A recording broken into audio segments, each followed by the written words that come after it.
Welcome in, have a seat, kick back and relax, cause it's that time of the week. How's your... Whoa. What happened here? The wrong button? No, I don't know.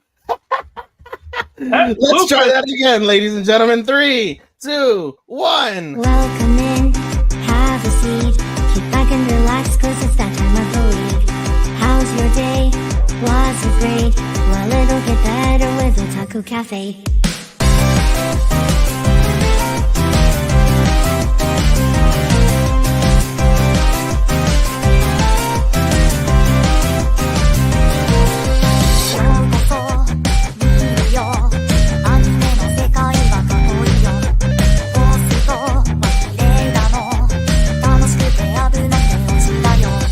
Take a sip of nostalgia, let the memories bloom. All these stories in my head are gonna make me go boom. Kick back and relax, turn the volume to the max, bob your head until you're dead. Yeah!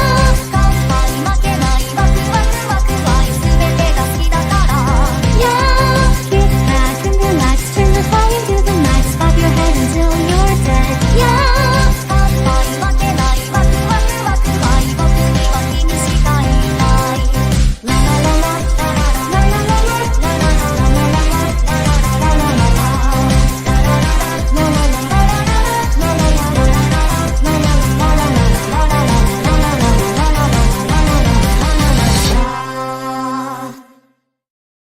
Gumbo with friends. We had technical difficulty. Yeah. That's out the way. Gombao. I mean, that's not mine. Welcome to the Otaku Cafe, Yeah. where we'll have ninjas pissing on people, grabbing asses, while also being the MVP.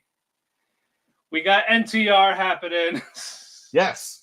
A lot of stuff. I am Matt, aka your co-CEO and head chef. And to join me, my other co-CEO. Even, how you doing? The man behind the mixer that doesn't have any idea what the fuck just happened. Yeah, you hit the wrong button. I don't know. I'm just trying to tie my hair back, and this motherfucker just shut off. I'm like, I didn't get to make a choice. I was like, let's try this again. 3, 2, 1, and go.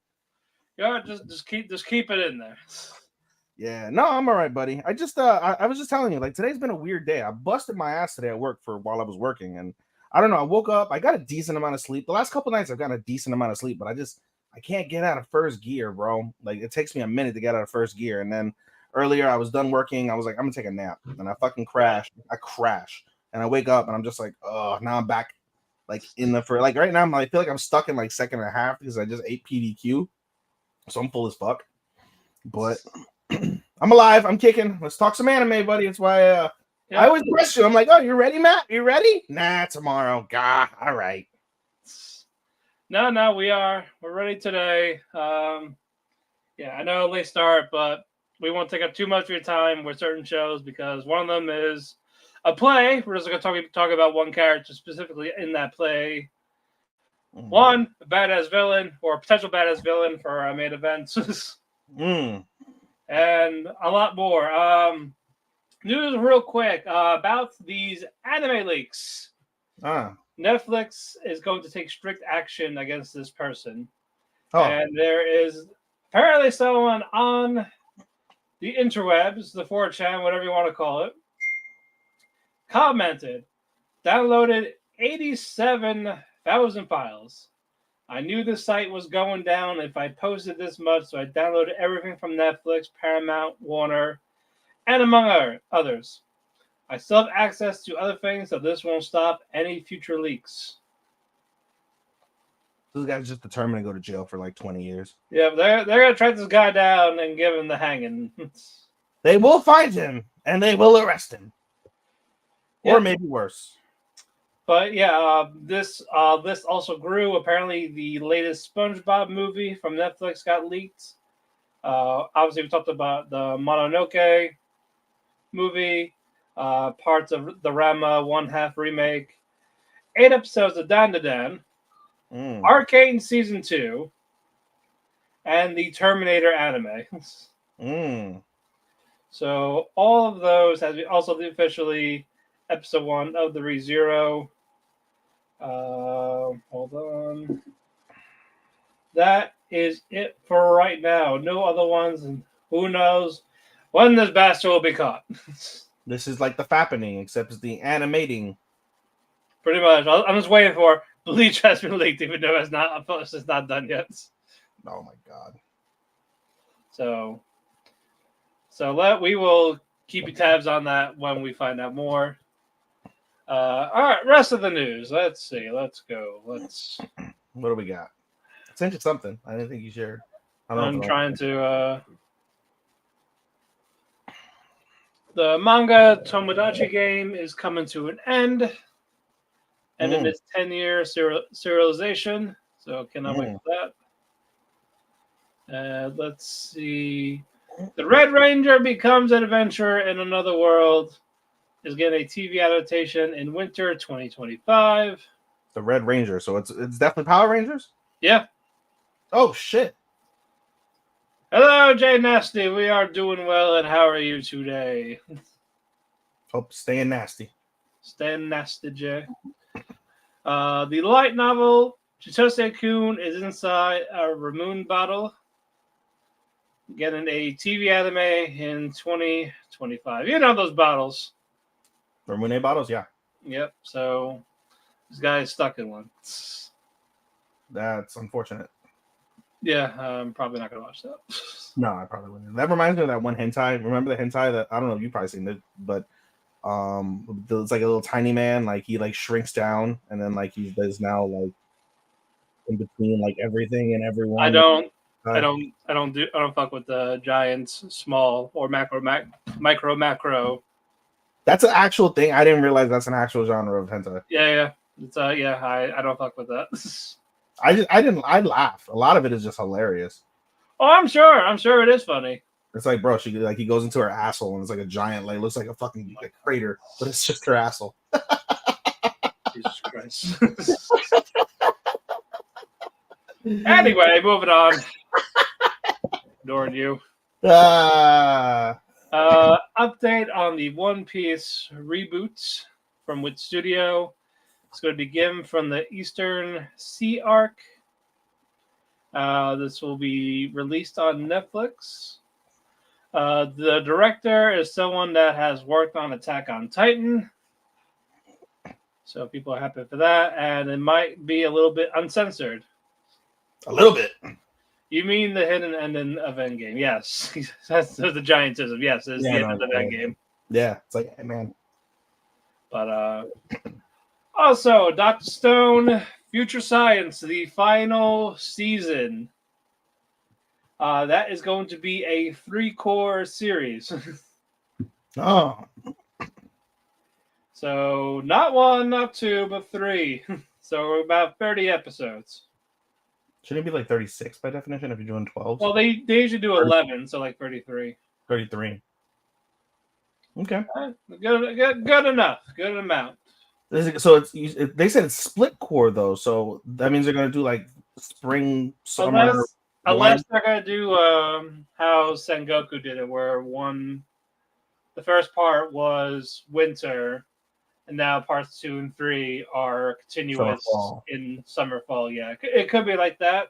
That's what I'm thinking. Yeah, because they don't want to go into winter, because then technically that's 26 by definition. Yeah, I think. Yeah, I don't know when. I know it's gonna come out next year, but we don't know when. But no, I'm still excited for it. So I am happy either way. But that's it for the news. Very light day. The only thing I sent you the one about what's it called? The Hokkaido Girls manga ending. Oh yeah, Hokkaido Gals Are Super Adorable is ended in 2 chapters. Yes, on September the 11th officially. I guess they got being over adorable. Now they're sexy. That never forget. God. Another tower falls when it comes out. Double Mama Whopper combo though, baby. Wrong people. Huh? The 100 Girlfriends was the double Whopper combo. No, I mean you got the mom too, feeling the guy. Getting there, but I don't know. It's not like that. Like, yeah, he's not. She's not trying to suck his dick like. Yeah, no. Unlike the other ones. Indeed, sir. Indeed. Also, Penta going. No, I'm presently in AEW. I saw that. My present, not future. Indeed. He got caught in the affair. He had to come clean. Did you hear Cornette? One of the I don't know how late you jumped in when I had the room open, but I listened to Cornette's little spiel on WWE's philosophy on like signing guys versus AEWs as it relates to Penta and Phoenix going to potentially WWE, and it was interesting from that perspective that Corny in particular, of course, he talked shit. He called them Penthouse and Felix. Well, he's not a fan of them, so yeah, he's not. But he mentioned he's like for WWE themselves, like especially with the Stephanie Vacour signing as well. It seems that they're trying to do like they're trying to do in Japan, where they're trying to make inlays with them. They're trying to make inlays in Japan and be an actual third, I guess, competitor off rip, because they have obviously CMLL and AAA. But they were saying they're like, if you pay these guys, right? If you pay these guys $1 million a year, right? Yeah. I don't know, that's like $2-3 million, whatever. And then they were saying, because it was interesting, I heard this particular comment right after Brian Last had said something on one of the review shows. It might have been the SummerSlam review or it might have been the Raw review, but he mentioned, he's like, oh, like maybe WWE wants to have a pay-per-view in Mexico. To that point, if you have a pay-per-view in Mexico, they're charging out the ass for tickets. Because SmackDown, for example, SmackDown's in Orlando this week, and I look up tickets, and they're just everything that's left over that wasn't the cheapo seats is like $200-$400. I'm like, what the fuck? I'm like, I'm not gonna spend that much for a SmackDown. Hell no. But to that same path, and you talk about what they did in Scotland with the Hydro, where the average ticket was $300. Like they're charging out the ass for these tickets because the product's never been so hotter. To that degree, if you pay these guys $1 million a year and they get you the biggest house and like a soccer stadium in Mexico for a pay-per-view, like you've already made your money back on them. Yeah, you're making your investment instead of just hiring them for X amount and they don't draw that money back. Exactly. Tony. So, and I was laughing at the whole, he's like, oh, Brian Last was like, oh, he's like, yeah, WWE comes to your country, they shake your hand, they smile at you, the raping and pillaging begins, and along the way, like by the time it's all said and done, all your talent's gone, your fan base pissed off, all this shit. Yep. And he's like, Tony Khan does it the same way, except he's just a little nicer and not as business focused as WWE. Pretty much, yeah. They're like, hey, I need these dream matches, but after that, we're done. Yeah, it's like, I don't know. I won't use you again. I tell you what, though, since we're on the topic of wrestling, we're talking about international wrestling before we move on to my one show. I guess this is why, because you only have one show to review this week. You do, yeah. What's it called? How about Tavion Heights and Noah? Oh, no, I've been impressed. I saw his match with Kato, and what was the second one? Was it Alpha Wolf? Are you talking about his other match with El Hijo de Vikingo 28? No, I'm just kidding. The Dr. No, it was I saw his match with Alpha Wolf. That was nice. I didn't see the one with Soya yet. I heard that one was good, but no, he's impressive. I made the comment on Twitter. I was like, bro, if there's a guy that comes back, if there's a guy that can come close to upsetting Obafemi in NXT, it's now Tavion Heights. If they call up Obafemi to the main roster, because I don't know if you noticed on Monday Night Raw, he made the appearance there. He wrestled on main event earlier in the night, so they're already looking at him from that perspective. Realistically, Tavion Heights might be the guy to take the North American title off of Obafemi if you're going to call up Obafemi in the next draft, or at least Oba's going to be a star, but he's a star written all over, bro. It's fucking. He's literally what's it called? I call him M'Baku from fucking Black Panther. He's literally the wrestling M'Baku. And that's not, I'm not talking shit. Like I know you're not. Yeah, bro. Like he's got, like you said, star written all over him. But if there's a guy in NXT now that can come close to that, it's Tavion Heights, in my opinion. Yep. Yeah, no, he's been. Yeah, the crowd's been loving him. They're getting behind him. So I hope they capitalize on him when he comes back from his little excursion. I don't know how Josh Briggs is doing. I heard he was doing okay. Yeah, he's nowhere near Tavion Heights, but no. And well, I mean, because Josh Briggs looks like fucking, generic white guy 85. He looks like bigger version of Jack. he's been winning matches though, so Yeah, well, they gotta, not gonna job them out like fucking. I know people were like, "Oh, they Japan does with Noah. they're like they shouldn't beat anybody on Noah." Like, what's the point then? What's the point? Okay, New Japan. Yeah, like kind of, yeah. I love how they're treating Takeshita better, Takeshita better than they treated Kiyomiya. Fucking. They treated Jake Lee better than Kaido. Is he signed with them, or is he still like signed? I think he signed with them. Yeah, so I mean that would make sense. But I was like, yeah, Jake Lee got better treatment than. I like Jake Lee. I know he's not all Japan Jake Lee, but I like Jake Lee. I don't know what it is. I think like his aura got gone when he started that little heel group. Like he had it, and then they just kept not pushing it. And when they finally pushed it, it was just. I've never thought Jake Lee had tremendous aura, even in All Japan. It's not his aura wasn't dripping. I was saying he has none now. He wasn't fucking what's his days. He wasn't Kento. Kento has aura, even though he doesn't really have much of a look in my opinion. But he's got aura and he's got he's got moves. Right, and Jake Lee should have been that guy to like dethrone him when he was red hot instead of just when they had the and they still and heel. It's crazy that All Japan had new 4 pillars in theory. Yeah, they had Yuma, they had Nomura, they had Jake, and they had Kento. Yeah, and they didn't push any of them. Just Kento. Yeah. Yuma went down the card. Nomura, he's not there. I don't think he's coming back. And Jake Lee went somewhere else. So it's just Kento again. They're back to square one. They got to make a new pillar, which they are with Yuma Anzai, who is fucking tremendous. I don't know about who else are going to be the other two, but keep them. Yes. All right. Anyway, go back to your one review. My one review, which is I don't even remember what it is now. Senpai Tanoko skipped and Carnated skipped. So we're looking at Days with My Stepsister. Yep. What exactly happened during Days with My Stepsister? Let me recall. Give me 2 seconds to actually look it up because I don't remember. It's been so long. I'm gonna do the back button on this one, and we're gonna refresh. Oh, there we go. It refreshed for me. Hell yeah! All right. Okay, so. Actually, it's a pretty long review. I'll be damned. So basically, the episode starts off. Episode 6 of Days with My Stepsisters starts off with Maya, who is Saki's best friend, basically coming over to help Saki study. And again, she's the only one of the people in school basically that knows the real identity of Yuta and Saki. And basically, she helps her out, all that, and then she teaches Yuta how to cook because. Normally, again, Saki's the one that does the cooking as part of their exchange. And Yuta's like, no, you're studying, you're working hard. I got it. But he can't cook for shit. He's reading a recipe. He has no idea what the fuck to do. And Maya knows how to cook. So Maya volunteers and helps Yuta cook. And along the way, basically, Maya starts to try to push Yuta toward, seeing the romantic feelings going on. Yuta's very...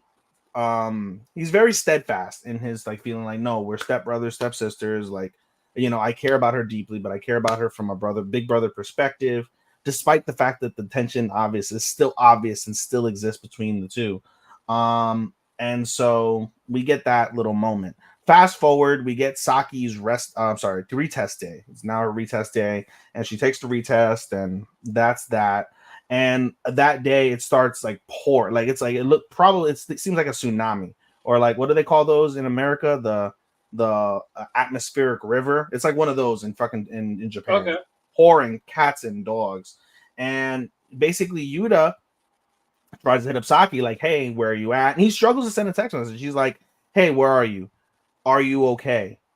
And then he just says, he said something. I don't remember exactly what he wrote, but eventually he kind of gets impatient with the rain and everything. And he has the news on, and the news is oh, we're stopping train services and people are packed into buses and trying to get home and causing delays because of the rain and outages. And so he freaks out. He runs out the door, and he ends up, when he comes out the elevator, smacking Saki basically in the face. They just run into each other. Boom, face, right? And they take a moment, and there's no one else around them, I guess. So they proceed to have a whole entire, I swear to God, like 10, 15-minute conversation inside of an empty elevator that's not moving. And the elevator was working fine. They just didn't push the button to go back upstairs. But basically, they bond for a bit in this scene. And basically, Saki, she's like, Yuta asked Saki, like, oh, how did she do on the test? And Saki's like, oh, well, it didn't go like I hoped, right? And Yuta's like, oh, well, I'm sorry to hear that, but you'll do better next time. And she pulls out the test score. She got a 94. And so, oh, hey, is that Hina? What? Is that Hina? Or her? Yeah, that's a Hime. Come here. That's a Hime. Hi, Hime. There we go. Hi, Hime. Anyway, so she's upset. She got a 94. Yuta got a 96. And Yuta's like, dude, don't scare me like that. Like, you were just like the whole time you were just trying to beat me. She's like, yeah, and I can't beat you. So I'm upset about it. But she still passed, so she's all good from that perspective. And she basically thanks Yuta for all he's done for her. Yuta's like, no, you haven't done much. Like, you've done so much more for me than I've done for you. And Saki's like, well, remember, I'm a giver, not a taker. But she's like, I like to give more than I like to receive. But again, she just reiterates, that she loves that piece, that she loves to give more than she likes to receive. And the fact that she has received from him, especially so much recently, helping him helping her with the studying, the music background, background music, cooking for her, like being considerate of her and her, all the things. Like, she's really, really appreciative. And so she really wants to, give him an incredible dinner. So she ended up being late because she went to the grocery store to buy the most extravagant meal that she can that she can cook up, that she can afford.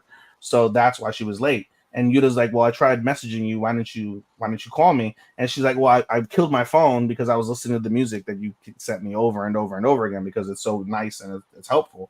And basically, at the end of the conversation, toward the end of the conversation, she brings up Shiori senpai, right? Yuta's work senpai, and basically says, having known you, it seems as if Shiori's the only person in your life that you allow to have your back, truly.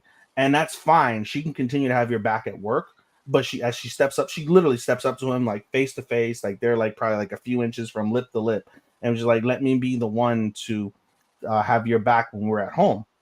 And basically Yuta's like, all right, well, will it make you feel better if I say yes? And she's like, yeah, it would. He's like, all right, fine, you can have my back at home. And so just allow the same grace and stuff for that opportunity. And the episode ends with some introspective shots of the two of them, just with again, same thing. They like to play anything that has double imagery. They love to play that off. They will pans either one of them, showing them serious face, then with the smirk, or then with little blush on either side. So they play with those shots, and then they continue to have conversation as the elevator. They finally push the button on the elevator to go up and head into the house.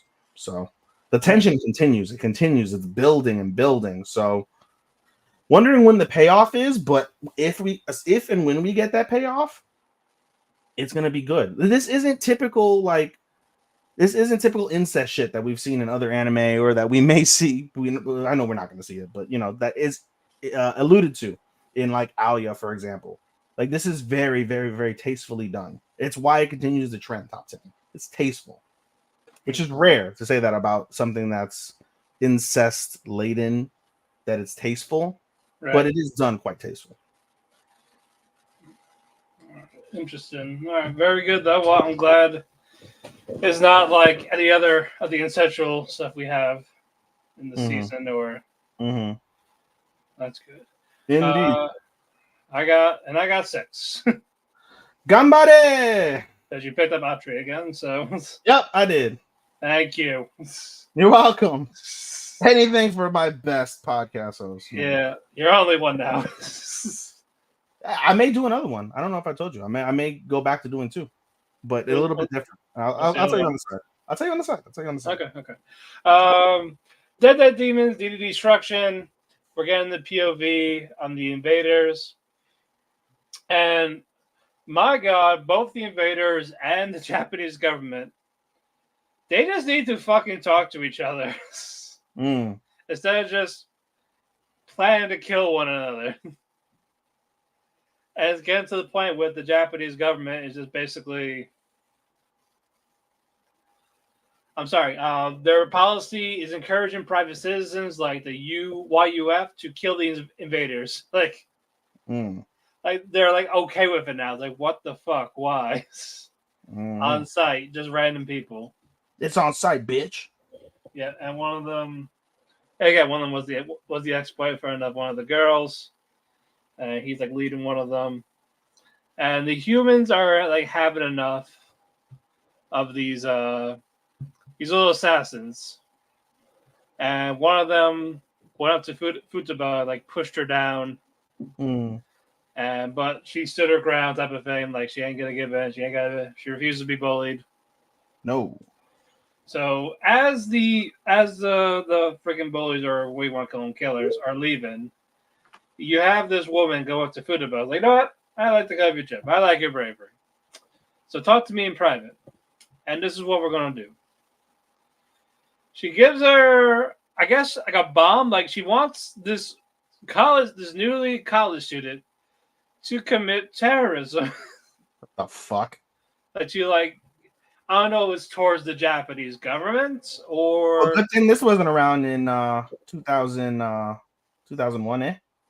Yeah, and this older woman trying to convince her is like, I'll even take the fall if something goes wrong. I need to know if you're all in on this. So will she? I don't know. But it's like, holy shit. I'm getting death flags from these people. Shit, you don't say. So either she's going to die somehow with it going wrong, or the wrong people are going to die. Rip. Yes, rip indeed. Moving on. Sengoku Yoku. Hold on, let me put it up. Basically, they found the Shogun, Teru. And he's kind of eccentric. Like he has wings and all this. Like he's like flying around his little dojo area. He's like very calm, carefree. So you drank a lot of Red Bull? Yes. Okay. He's got a connection to the spiritual side of things. And he wants to spar with Shinsuke. So yeah, I want to spar with you. Let's see what you got. And of course, Shinsuke got his ass kicked. Whooped. He really doesn't train. He hardly trains at all. Like the reason why he is strong is because of his magic sword. All he does is get angry and drink outside of that. So I guess that was a bit of an eye opener for him, like, shit, I'm actually weak. But Shinsuke needs to be reliable. But Senya, he was talking to the Shogun, and he calls himself like this abomination. He's not human. He's a Katawara, like with those, because he's the boy with 1,000 Katawara in his body. And he's like, you're not a Katawara, you're a human. Like, you're controlling this. Like, you're learning, you're controlling these. If you were just a Katawara, it would have just been all on its own. Like, you wouldn't be, like, you have no control, but you do have that sign of that control. So he's still trying to struggle with his inner demons with that. But again, he's a kid, so this really shouldn't be a shock to him. So Tsukiko wants to take everyone out. Basically, like, hey, we're in the town, we may as well enjoy it. She has to wear a nice yukata, pretty dress. Senya and Shinsuke accompany her. And Senya is admitting to his feelings and thinking he might actually be happy for once. But this dragon guy swoops in and takes Tsukiko again, taking her hostage. And there's no one there to help this time around. Oof. We don't know where Tama went, but she's not around this time. So Senya needs to bring the opportunity to have his Katawara under control. But that's the cliffhanger we got. Can he save her? Can he save his girl crush? I could save her. I can fix it. I can fix it. Even though there's really no fixing, but Ain't no fixing. ain't no fixing. 2.5 Dimensional Seduction. Not a bad episode. It's more of a calm down after the cosplay events. But fucking Mikari. She puts on Ririsa's Lilo cosplay. Like she tried it on and all that. And fucking Okamura walked in on it. So the girl that has a crush on him is now dressed up as the cosplay he likes. And Okamura's like, ah! Like, you're not her? It's like, oh, you realize that it's the childhood friend. And she uses it as an advantage to try to seduce him. Even like calling the character like Akabara Senpai, something like that. Oh, Chin Chin, Aki this. Yep, she's like hugging him, press it up to him. And it looks like Okamura's about to faint. But no, he doesn't. But before that, though, Mikari was talking to Risa, and Risa talked about, like, I can't believe I confessed to him. Like, oh, I loved him as a cosplay partner. And then she's like, girl, you're stupid.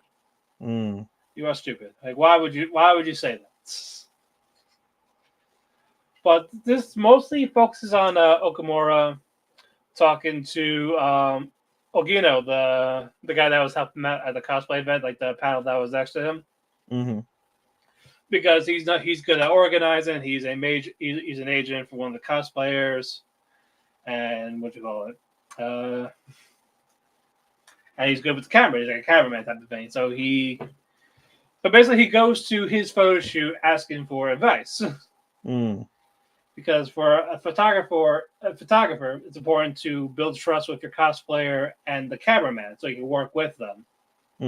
So Okamura is like learning about that teamwork type of thing. Instead of just going over there again, the camera, there's like getting a feel of the vibe, the pose, the environment around it. What would make a good shot instead of just doing it right then and there. So and he sees that with Ogino and his female cosplay friend of how well they work together. And Ogino was talking about like the 4 pillars of the cosplay. Like these are the big 4. And they find out that one of them retired. So that means there's a spot open. There's a slot open. Who's going to be that next top cosplayer? And so they had like a little friendly competition thing. If we get there, I'm gonna aim for it. And Ogino's like, well, you will. Yeah, and Ogino's like, well, if my lady wants to do it, then I will join her in the conquest for this 4th pillar. So that's gonna be, I guess that's gonna be like the next arc or so. But Okamura talks to Risa. Basically, he talks opens up more about how he wants to help her, and that's exactly what they're gonna do by Cracky. So not again, nice stuff. Very tame with the edginess this time around, like a hardly any. It's more about getting that next arc ready. So that part was nice. Trying to get him to see that real women are better than print women. He's getting there. He is getting there. I can't wait till we get that scene from Kokoro Connect. I've masturbated to you. I've masturbated to you too. They probably would. They probably would confess that to each other. Out of all they probably would. Do you want to just masturbate together to each other? Yeah. After they're done. So are we going out? I don't know. What the fuck? But moving on, Mayonaka Punch. The mansion got destroyed. Where all the vampires were living in. But before that, though, Ichiko was talking to a couple of kids I show in their deserted island video that they streamed like last week or something like that. Island boy. What? No, fuck those guys. But, and it's Ichiko in disguise because she can't show that she's a vampire, and since she's small, you can say she's a grade school kid. So small. Yeah, she's very small. SMOL, small. Small. And as she was showing the video, they're like, there's an explosion. They're trying to figure out what happened. And what happened was our alcoholic vampire, Takage, was very drunk, and the other vampires were so Liv was drunk with her and threw her through the window, which That made that part of the mansion like blow up. Because vampire strength. yeah. So Yuki is pissed off at all of them. Says, "I'm telling Mother," but we don't see Mother's face or anything like that. She's like behind the bed curtain, and basically, so they're basically going to kick the vampires out. Like, nope, collect your things and get the fuck out. Naruto. Then Masuki's like, wait, but I'm a human, so like, what do I do? It's like, I don't give a fuck. I don't give a fuck what you do. No one gives a shit. It doesn't matter what you do. And this focuses more on Ichiko because everyone else got like a little episode focus, and now it's hers. And she actually talked about how she was actually forced to be a vampire like over 112 years ago. Why was she forced, Matt? That's what vampires do. This founder, hey, I'm gonna suck your blood and turn you into a vampire. All right, well, fuck your humanity. Yeah. Well, here you don't need it. So wait, she's a small vampire. Yeah, she was turned to a vampire when she was a kid. But she's legal. Stop. She's 112, so yes. I mean, Roxy's what, 70? No, she's 40. She's 40. Yeah, and she looks 15? she's small. She's the other one's 12. Yeah, but she's 100. So she's 112. She's 112, but the body of a 12-year-old. Still 100 years. I'm just kidding. I'm not. This isn't Dragon Maid, okay? Where they're like 9 and it's a cool. Like, no, it's not. Oh God.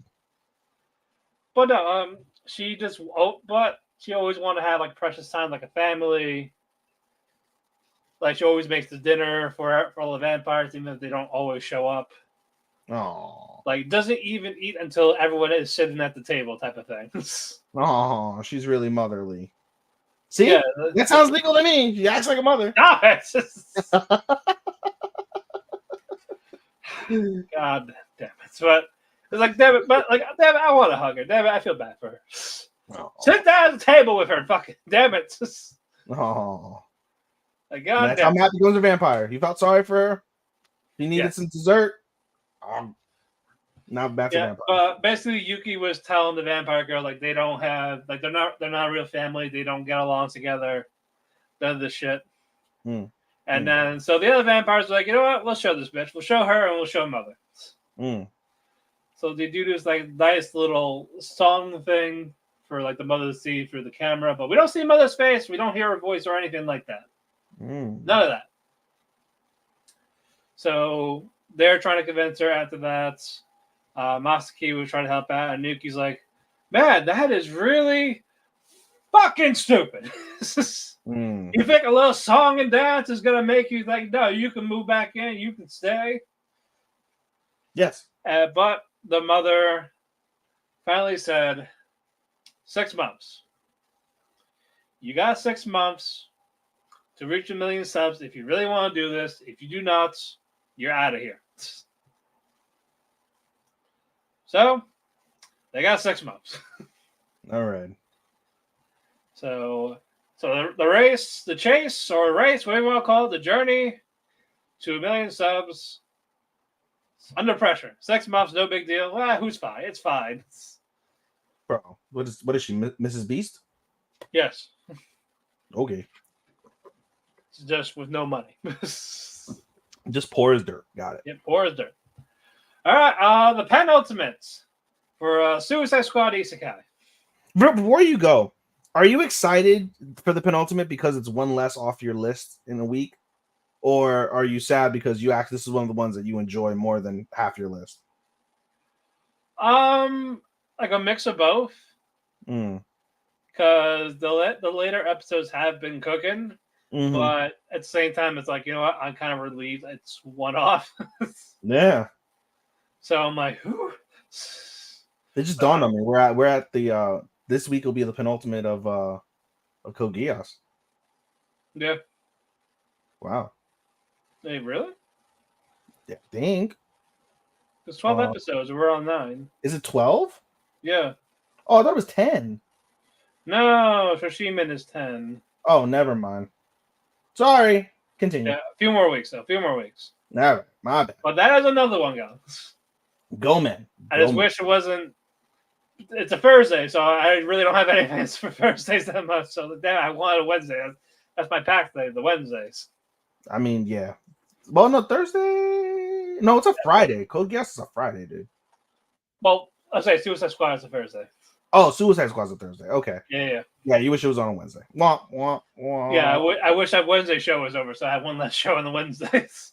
Since Nokotan had to go. We're going to Wednesdays like the original time. Yes. Shika noko noko noko. I was like, damn it, this be a Sunday where it's the same day as the dub dance. Shika noko noko noko. I know, still got practice that. You gotta do it, bro. Yes, Here, do it right now. We'll skip ahead for 2 seconds. All right? Shika hold noko. on, like this. Yeah, right. Shika noko. Yeah. Shika noko noko noko. Koshtan tan or that or No, that. no. Shika noko noko koshtan. Like they do like something in between, and then they do time. Yeah. So whatever you want to put in the middle, like when you after you clap, you do something. Yeah, I got to look at the GIF. About the song, like just the GIF. Not let the GIF loop. Not the GIF loop. Let the GIF loop. Play the GIF over and over again. For 8 hours straight. Yes. I don't know how motherfuckers won't get sick of this song. Anyway, we're way off track. Get back to your Suicide Squad. America motherfuckers. Yeah, America motherfucker. Fucking Dio saying America motherfucker. I popped. I was like, yes. Oh, I fucking love him. But no, before that though, all we needed was Joe. I'll never forget the Japanese. Yes. That would have been perfect insert. No, that would have been great. But Princess Fiona, she's on the ground. She caught her mother, but turns out it wasn't really her mother. There's another invader, different creature. Took over the mother's body, basically. And so Fiona's getting so pissed off. And of course, we called it. She's another fucking Harley Quinn. Like she had her hair up, she put the makeup on to show her Lincoln Park edge. Has the bats, smashes because one of the governors had the mind control guy's helmets, so she took it on this guy. So we got Magneto's helmet. We got Magneto's helmet, and okay, we're crossing. Finker's helmet. So basically, apparently they needed the energy from King Shark for something. That's why they kept King Shark behind. But surprise, surprise, plans fail. Suicide Squad's there. They're cleaning house. Yep. King Shark is fighting Killer Croc. Even the Enchantress is helping out. So why are you helping out? But it don't matter. And Clayface is trying to get revenge on Katana because Clayface got his ass kicked and his head blown off. Yeah, she didn't blow his head off. But it's still the principal. He's still pissed off. Yeah. So I nearly died. Yep, I had to put the heart in my asshole to survive. But brain in the asshole. Sorry. So he forms a little sword of his clay. He gets a little sword fight. Doesn't really work out too much in his favor. No, he doesn't have as big of a sword, so he loses the sword fight. No, he doesn't have a big sword. No. Well, but the animation for this is really nice. But I'm enjoying these fights. But Harley was able to calm this Enchantress down, Killer Croc with the King Shark, and there's another giant sea creature getting involved in the mix. And Harley Quinn with magic bullets in her. Because she had a magical item, so she had to her gun. So magic bullets. It's better than wands, Harry. What do they do? They shoot magic bullets. What do the magic bullets do? There's more damage than a regular bullet. That's called a hollow point, Matt. No, you're America. Hollow point. Magic. It has magic in it. America. But it doesn't turn into it, but it's magic. And if fucking Harley Quinn's magic Oh, wait, sorry, not Harley Quinn. Harley Quinn's dragon comes back. Archery the dragon comes into the mix. Cleaning house, helping out Mama Harley's. But we're gonna find out the cliffhanger showdown with this mother imposter, Fiona. I don't know what she's gonna do. I am hyped for what they're gonna do for this finale. And let's see if Waller knows anything that happened. And she knew what's going on, just wanted him to die. That sounds like a Waller thing. Who am I kidding? It's fucking Waller. Probably. What are the odds they make this? Imagine if they do a Suicide Squad movie, like real life movie, and they add like a tiny piece, like or a couple Easter eggs in the movie to this from the anime. Like if they do another Suicide Squad thing, that's the thing. They're not really making any more except for the Peacemaker series. So Peacemaker might have an Easter egg. America, motherfuckers! I hope it just says that. Yeah, America, motherfuckers. John Cena. It's John Cena. Boop, boop, boop, boop. America, motherfuckers. Boop, boop, boop, but moving on, cheerleaders. This episode has made me want to maybe binge this. Oh my gosh. I didn't see the episode. I just saw the scene that you'll talk about. Yeah, that was an after credit, by the way. That was an after credit. That was an after credit. Oh. So basically, the Pom Pom crew, they want to make a new onsen trip. So basically more stuff for the content or get their name out there. So like a travel blogger, if you will. Okay. So they do a hot spring trip.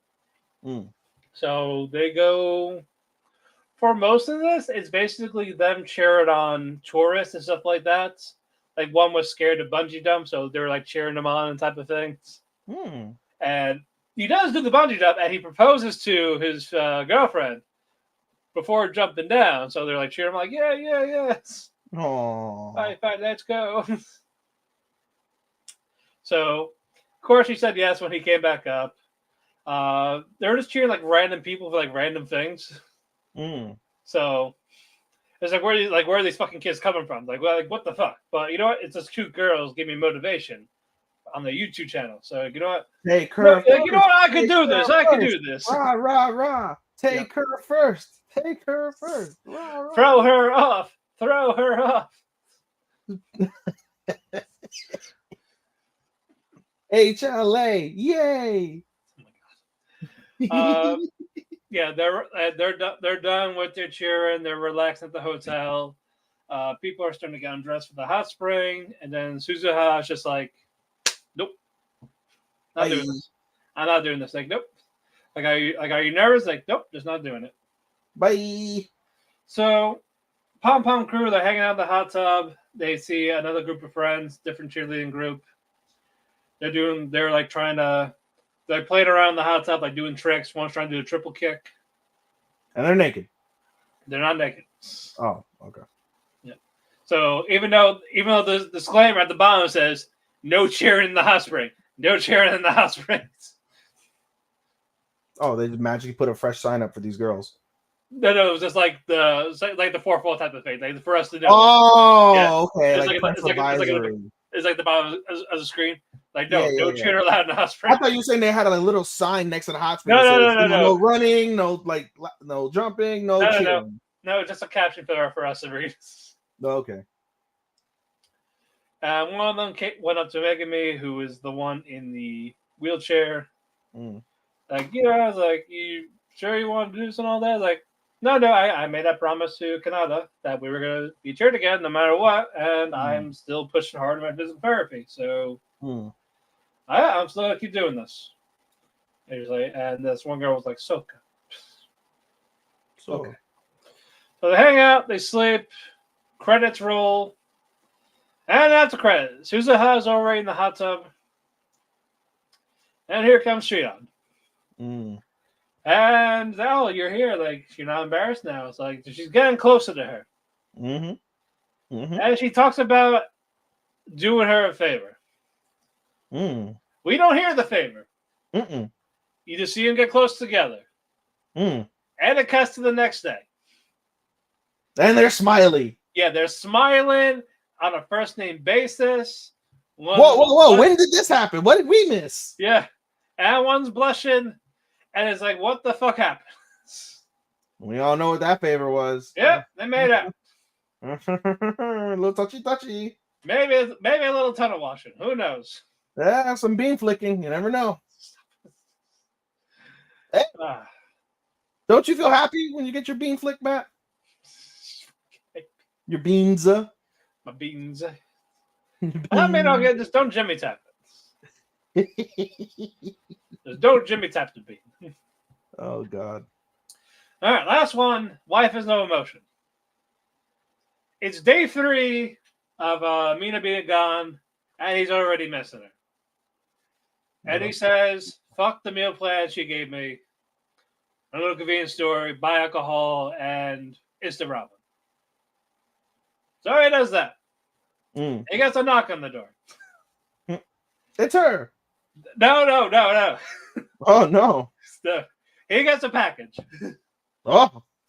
And it's from the company that she's manufactured from.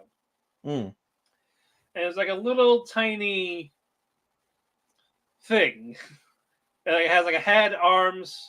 It's like one of those, it's like an Alexa if you want to call it that.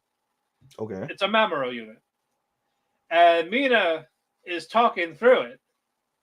And she sees the fridge like, what's that? Like, you're drinking way too much. And all this. So basically she bought this little companion thing to keep an eye on Takuma. Making sure he's being taken care of or doesn't miss her as much. Because she's connected her Wi-Fi to this thing. So it's a lowly version of her, in theory. No, not really. No, okay. Yeah, it's like a completely different thing. That's not like a mini version of her. Oh, but she can talk. 2 robots, tiny one, small one, talks the same. Yeah, she can talk through it. But this little thing is like talking with its own voice and not Mina. So kind of like a child. Like good, like trying to say good morning, all this doesn't. This sounds lowly as fuck to me. Lowly robots. It's not a lolly robot. Sounds like a lowly robot. I will send you the picture of this fucking thing. No, I want more pictures of what you sent me last week, not pictures of this. What I sent you last week? The twins. Yeah, the twins. Yeah, the twins. The one where we got robbed. Yes. Show me more of that. Yeah. Well, that ain't gonna happen. Oh. But days passed, day 13, and Mina's here. She arrived a day early. She lied about the wrong day, to surprise him. Oh. And basically, she talked about the upgrades, and it's really not much more of the internal hardware than the exterior. She got more RAM. What? She got more RAM. More RAM, if you can RAM it. Ew. RAM that hard drive. Ew. Make a blue screen. What did he's real solid state, bro. And another feature she added to herself is that she can make herself taller. Instead of just standing on like a little booster seat type of thing to do the cooking and all that. She can grow a little bit. It makes her body a little more like hourglass-ish. She got a little bit of a hip. It's like, okay. I'm telling you, this is the future, bro. Motherfuckers gonna be fucking robots and not getting that. None of this. It's like a mix of 2.5 and emotionless wife. That's the future. It's the fucking future, bro. Especially if you have that money, it's fucking wild, bro. You see the sex toys, right? They're like a drill, and it's like the equivalent of like fucking. You just point the drill down to your dick and just buy a fucking flashlight. Flashlights, bro. It's fucking nuts. Yeah, and what do you call it? Takuma was talking about how Mamoru was like talking on its own type of thing. And Mina's like, well, we could just get rid of it. I'm here now. And Takuma's like, no. Like, what if we kept it as our baby? Child? Yeah, and you fucking knew where it was gonna go. Yeah. I didn't watch the show and I fucking knew where it was gonna go. Yeah. So yeah, basically it's now like this little family. Little happy family. Fucking weird. And episode, not bad. Like I said, I've had complaints. I'll get to them during award season, but well, me and Chris do. But Before we move on to our togethers, can I take us off track for 2 minutes? sure. It is Japanese related though. Okay. When you asked me how I was doing originally before I went into a side diatribe, about like life and day, right? I wanted to come on the show and say specifically, I finished Shogun finally this past week. Finished Shogun, bro. Did you watch Shogun? Yeah, I watched Shogun. I love the fuck out of it. I am sad I was late to the party too. No, I'm glad I was late to the party, but still, But it's like, man, I wish I watched it when it came out. Like, I can't believe I skipped it. bro, look at my background now. That's awesome. I can't wait for season 2. Look at my damn background. Oh my! It's so like I literally spent. There were 2 days in particular. I watched the show until approximately midnight or 1 a.m. I didn't fall asleep till almost 4 and 5 a.m, respectively, because I was doing deep dives on shit, and I kept thinking of when, I was like, I don't have time, and like in hindsight, I was like, I stayed up so late, I might as well just kept watching the fucking show, but then I probably wouldn't have slept whatsoever.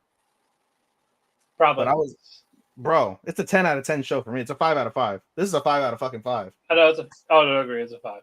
It's a fucking 5, bro. It was incredible, truly, absolutely marvelous. I implore everyone, if you're not gonna watch an anime this week, watch Shogun. Yep, It's long as fuck though. 10 episodes, over an hour a piece for damn near all of them. Mm-hmm. It's long, but it is long. Well worth it. Speaking of tedious, VTuber. It's not. I don't find it tedious. I find Atri right now tedious. We'll get to Atri after this, but yes, I don't find VTuber too tedious. I find it very random. It's cringe. It's like, I know how VTubers are. They're sad, horny, or both. Mostly both. mostly both. Yeah. That's literally what adult VTubers are. I'm not kidding you. I'm telling you, I told you, my nephew, he's just, I really forget the name of that damn VTuber, but he's absolutely infatuated with like this American VTuber. And first off, seeing VTubers that speak English is also off-putting. Yeah. It's like that should exclusively be an Asian thing. No, we got a lot of popular English-speaking ones, so... We do. God bless them. They make a lot of money. But hell, fucking Takahata from Team 4 Star is one of them. He's a bartender at VTubers. A bartender VTuber. Oh. Yeah, that's what he does. Yeah. Okay. Yeah. But for this one, it's an animal quiz. I like this. This was cute. So Awayuki, Hikari, and Nekoma. One, bless her little pea picking heart, trying to give like kind of like a nice answer, like, oh, it's sweet, but it's always incorrect. And Awayuki, just the most unhinged, like stick your dick in it type of thing. Oh, it was great. I'm like, no, like, can you stop being a degenerate for 5 minutes? Like, no. It's my character. That's why I'm popular. That's why I went viral. Yeah. Goon. I'm the gooner. It's like, if I am wholesome, no one will care about me. Which, you know, fair. Mid. Who was the winner of this? Who won these animal quiz? Fuck. The Neko. Was it Neko? Nekoma? I think it was Nekoma. Well, anyway, she won the animal quiz. She gave like a half-ass answer. Like she was like, "How does an iguana protect itself? Shoots a laser beam." Freaking laser beam. And it's like, Nani? It's like, yeah, it shoots blood from his eyes. What? Like, okay, sure. And even she was like, I was trying to. That was my best attempt at being funny, and I actually won. Yeah.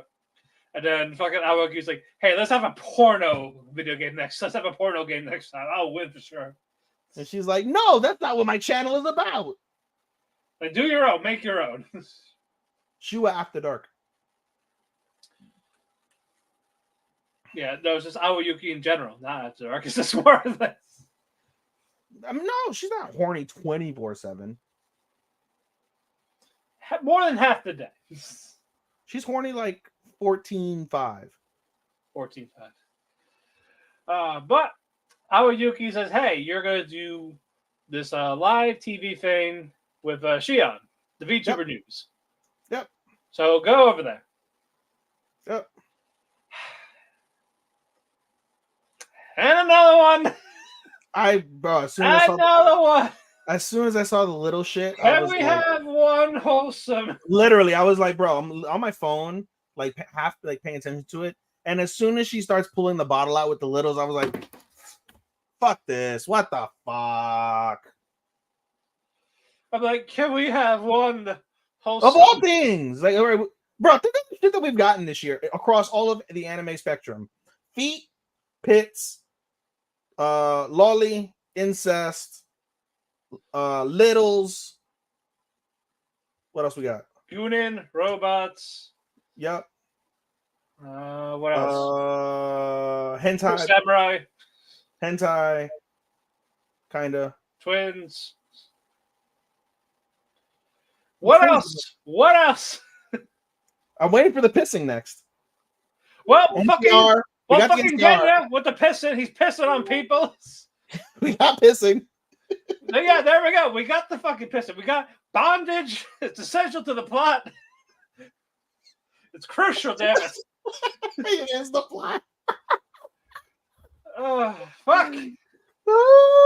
Yuri. What everything for the summer? We got Yuri. We got Yuri. We got Yaoi. yeah, we got cringe. We got fucking what is it?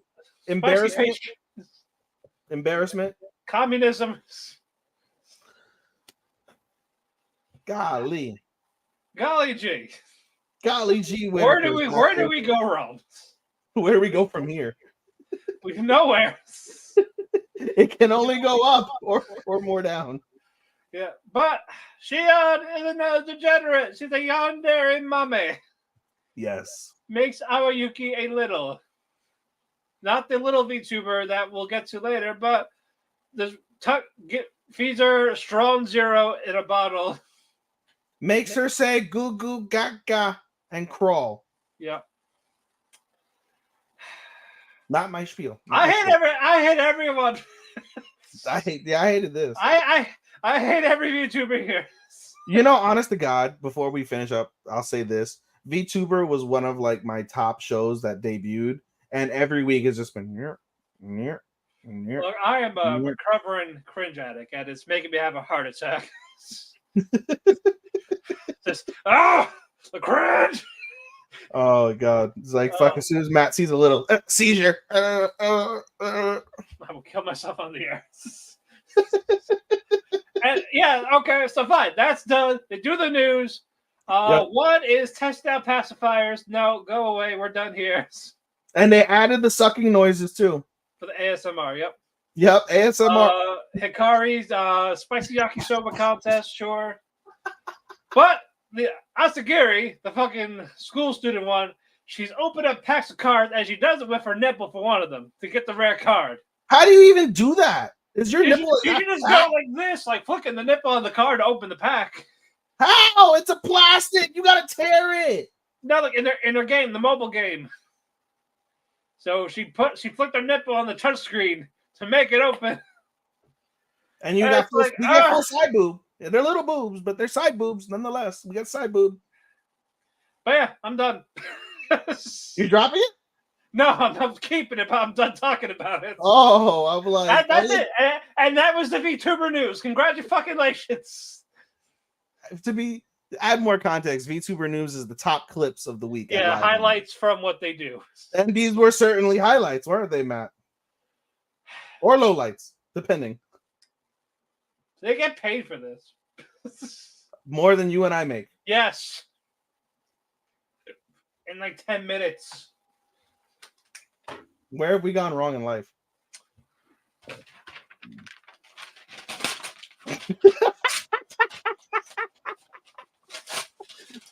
We're full corny tearing shit now. Ripping up my contract. I'm not eating the paper. I'm ripping up fucking contract. Fuck you. Oh, good God. All right. Now, more alcoholism. Atri. Oh, God. Cameron's an alcoholic. Not a surprise. But I was with the first half. But Kevin's there, she's pissed off, she's drunk. And basically, people are here to collect archery. Yep. And so drunk Rocket Punch. But Catherine has Atri on her motorcycle. That's the key with his one good leg, trying to distract some of these debt collectors, what do you want to call it? Come on, Gimpy. Basically. And so Catherine runs her motorcycle. Yep. Into the. Yep. And breaks it. Yep, it's toast, fried, engine fucked. And turns out it was the junk shop owner. He was the one leading the gang, but he's not the one that wants Atri. Yeah. It's a guy that has like a silver arm. So he's also a cripple, just like fucking yeah, and that's our antagonist that was in the opening credits. Which I never noticed. Yeah, in the tunnel, the guy with the red eyes. If you look at his arm, it sparks like electricity. Oh. Yeah. But OP wasn't one that was like outstanding for me, so I've hardly watched it. Oh yeah, but when Atri was trying to do her little rocket punch, she saw a glimpse of a student and she just stopped. Yes, and she stops. She tackles him. That's how she pins him down. Yeah. She was originally gonna rocket punch the shit out. Like it was gonna be the ultimate Superman punch. She probably would have killed him. Realistically. Well, we're not at our backstory yet. We're not there yet.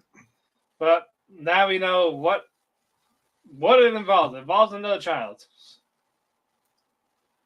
Not in that way, ladies and gentlemen. Not in that way. Calm down, folks. Calm down. You lovely comments disgust me. If you're one of those, don't be our fans. Yeah, go away. But Catherine, she got some stuff as a compensation. Yep, they negotiated. They're like, all right, because she literally was about to slice his fucking throat with a knife. She was about to kill him. She was still drunk, so she was about to go kill him. I was like, wait, he didn't do anything wrong. Just give her some shit and then call it even. Never come back. Bye bye. Yep. But that happened. But they're trying to learn more about Atri, like why that type of model got recalled. That's what happened. Like, this type of model got recalled. And they keep alluding to the emotions. Yeah. She's too emotional compared to your average robot. Yep. Where you have a wife with no emotions, you have a girl with too many emotions. Yep. Put them together, they're perfect. So Super Mina. So there we go. There you go. Is Super Mina a attack type robot too? High performance? No. I know she's certainly high performance. Well, she's more advanced than the regular Mina. She actually shows emotion. She can actually talk through her lips and all that. Yeah. She's the supercomputer. Thanks, Elon. No, fuck you, Elon. You hear the shit with Trump yesterday? You can't say cisgender on Twitter. It's a slur to them. Like, will you get reported if you type cisgender? Like they'll flag it for insensitive. Really? Yeah. I'm used to saying that a lot now, thanks to you. So, I identify as a cis male. Yeah. I talk about that like when I give opinions of gay thoughts. Yeah. Or lesbian thoughts or whatever. Yeah. But according to Musk, it's a slur. That's new to me. No, you fucking sissies. Yeah, I see what I did there. CISSIES, sissies. You're all sissies. I like that. So there you go. Hashtag sissies. What? Hashtag sissies. Yes. Yeah, that's all. That's one way to get us off Twitter for good. I got you right now, Matt. You doing it right now?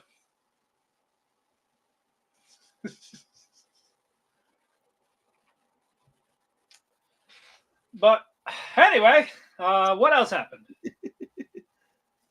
After that, they went back to the school. Right? I think they went back to the school, right? Yeah, the title project. Yes. What happened? Was it a success? Did they? Yeah. Oh, you don't remember? That's why I asked you. Oh, yeah. So they went back to the school because before they started. Because by the way, the thugs came in shooting. They came in shooting at the fucking boat. But before they started shooting, what's his face? Natsuki revealed to Catherine, like, yeah, we know you used to be a school teacher at the school. And then she's like, I left that ages ago, da da da da. So they bring her back to the school. They bring back, they show her the one class that what's her face is running. Oh, Catherine? No.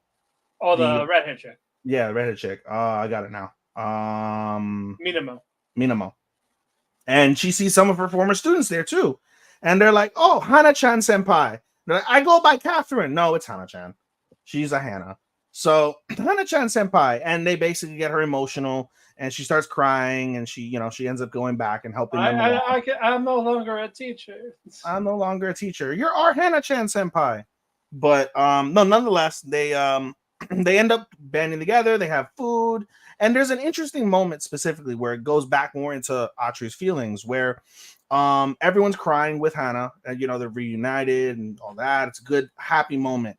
And Atri like looks at her eye, and she touches her eye and looks at her fingers, and nothing of it, right? And we'll get back to that moment later on. They continue on with the project. Atri, everyone's eating. They all take a break, a lunch break or a dinner break, and they're all eating. And Atri's just sitting there, being polite, patient, whatever. And basically, Minamo gives her miso soup. And they're like, well, you can eat, even though you don't need to eat. And she's like, well, I don't need it. And she's like, no. She's like, we got plenty of food. And there's no point in you sitting there alone and not eating like the rest of us. You should, enjoy your company like this. Okay, so she eats. She's happy. They continue on with the project. And basically what they did is they put a hole in the wall. They put the pump basically where the high tide was. And then they use the high tide's flow, again, the wave flow, in order to get the electricity going. They do the electric test first on a light bulb. It works successfully. They send the really tall boy that's been left back 10 years, whose name I'm forgetting. They send him to turn on all the lights in the school, and it's a rousing success. All the lights in the school are on. Everybody's jumping up for joy, celebrating. And Atri looks at Natsuki and says, oh, can I take this as everyone's really happy and excited? And Natsuki's like, yeah, you can. Aren't you happy? And she proceeds to say, she's like, I can't, even though I have emotions, I can't display them in the same way. Like I can't cry, for example. Everyone was crying earlier. I can't cry. And so he's like, okay, well, if you can't cry, then just smile. And he smiles really big. And Atri then smiles really big, and the episode ends with the two of them smiling and happy. I thought it was a cute end. The ending was cute. I liked the first half. I didn't care about the project, but I digress. I mean, that's a real life thing that you can see. That's the allure to me. We're the opposite, right? The opposite for me is where I find Atri interesting is the reality of the world. Sea levels are going to continue to rise because of global warming. There will be a time in this planet's lifetime where what we're seeing in Atri will legitimately happen. Oh, I'm sure it will. So to see the survivalist aspect of things, I have to know they're going to explore it enough to like really get me invested in it. Like it's just there in the background. Yeah, it's a piece of the circumstance. It's not the actual major plot point. Sure. Right. So I don't know how detailed they're going to be in it. Mm-hmm. That's my thing. Mm-hmm. But I'm moving on. Shoshimain. This was like, it was interesting, and then I figured it out, and then it was like, hurry the fuck up. Yeah, no, this is my complaint. Like these cases are like really simple. Like this should not take a whole episode to think about most of these. They're also 15. I know, but I'm saying though, like it's not like this complex. We need to go deeper inception. You probably need you can probably fit legitimately 2 cases in an episode. Yeah, or fit a case you solve, fit a case that is going to take longer, and let that be like first half. Right, but the thing is, these cases should not be that long though. Like, I get that, but at the same time, it's like he overthinks it. Did he really have to take 3 hours to find out who ate the cupcake or who ate the? Yeah, I get that. But basically, Kamado goes up to Osade She's upset. She's crying. She doesn't know why. Yep. And she's going to eat her feelings at the bakery. Yep. Typical. I feel you, girl. But bro, her periods must be fucking brutal. She must like eat like a pig. Yeah, she must eat the whole bakery. Bro, her parents must be broke based off of her like food bills. Like, for the love of God, stop. And it's not like she's thick. She's not thicker and she's small. She's a small girl. Think of your mother. She has medical bills to pay. Think of your mother. Think of your father working 2 jobs to afford this meal. Yes. But Kobato goes to Dojima. Like, well, we had these 4 pastries where one of them had the mustard, the spicy mustard. But we ate them, no one had them. Yes. So like, well, I'm gonna talk to the home ec guy, the person that made this. It wasn't mustard. Psych.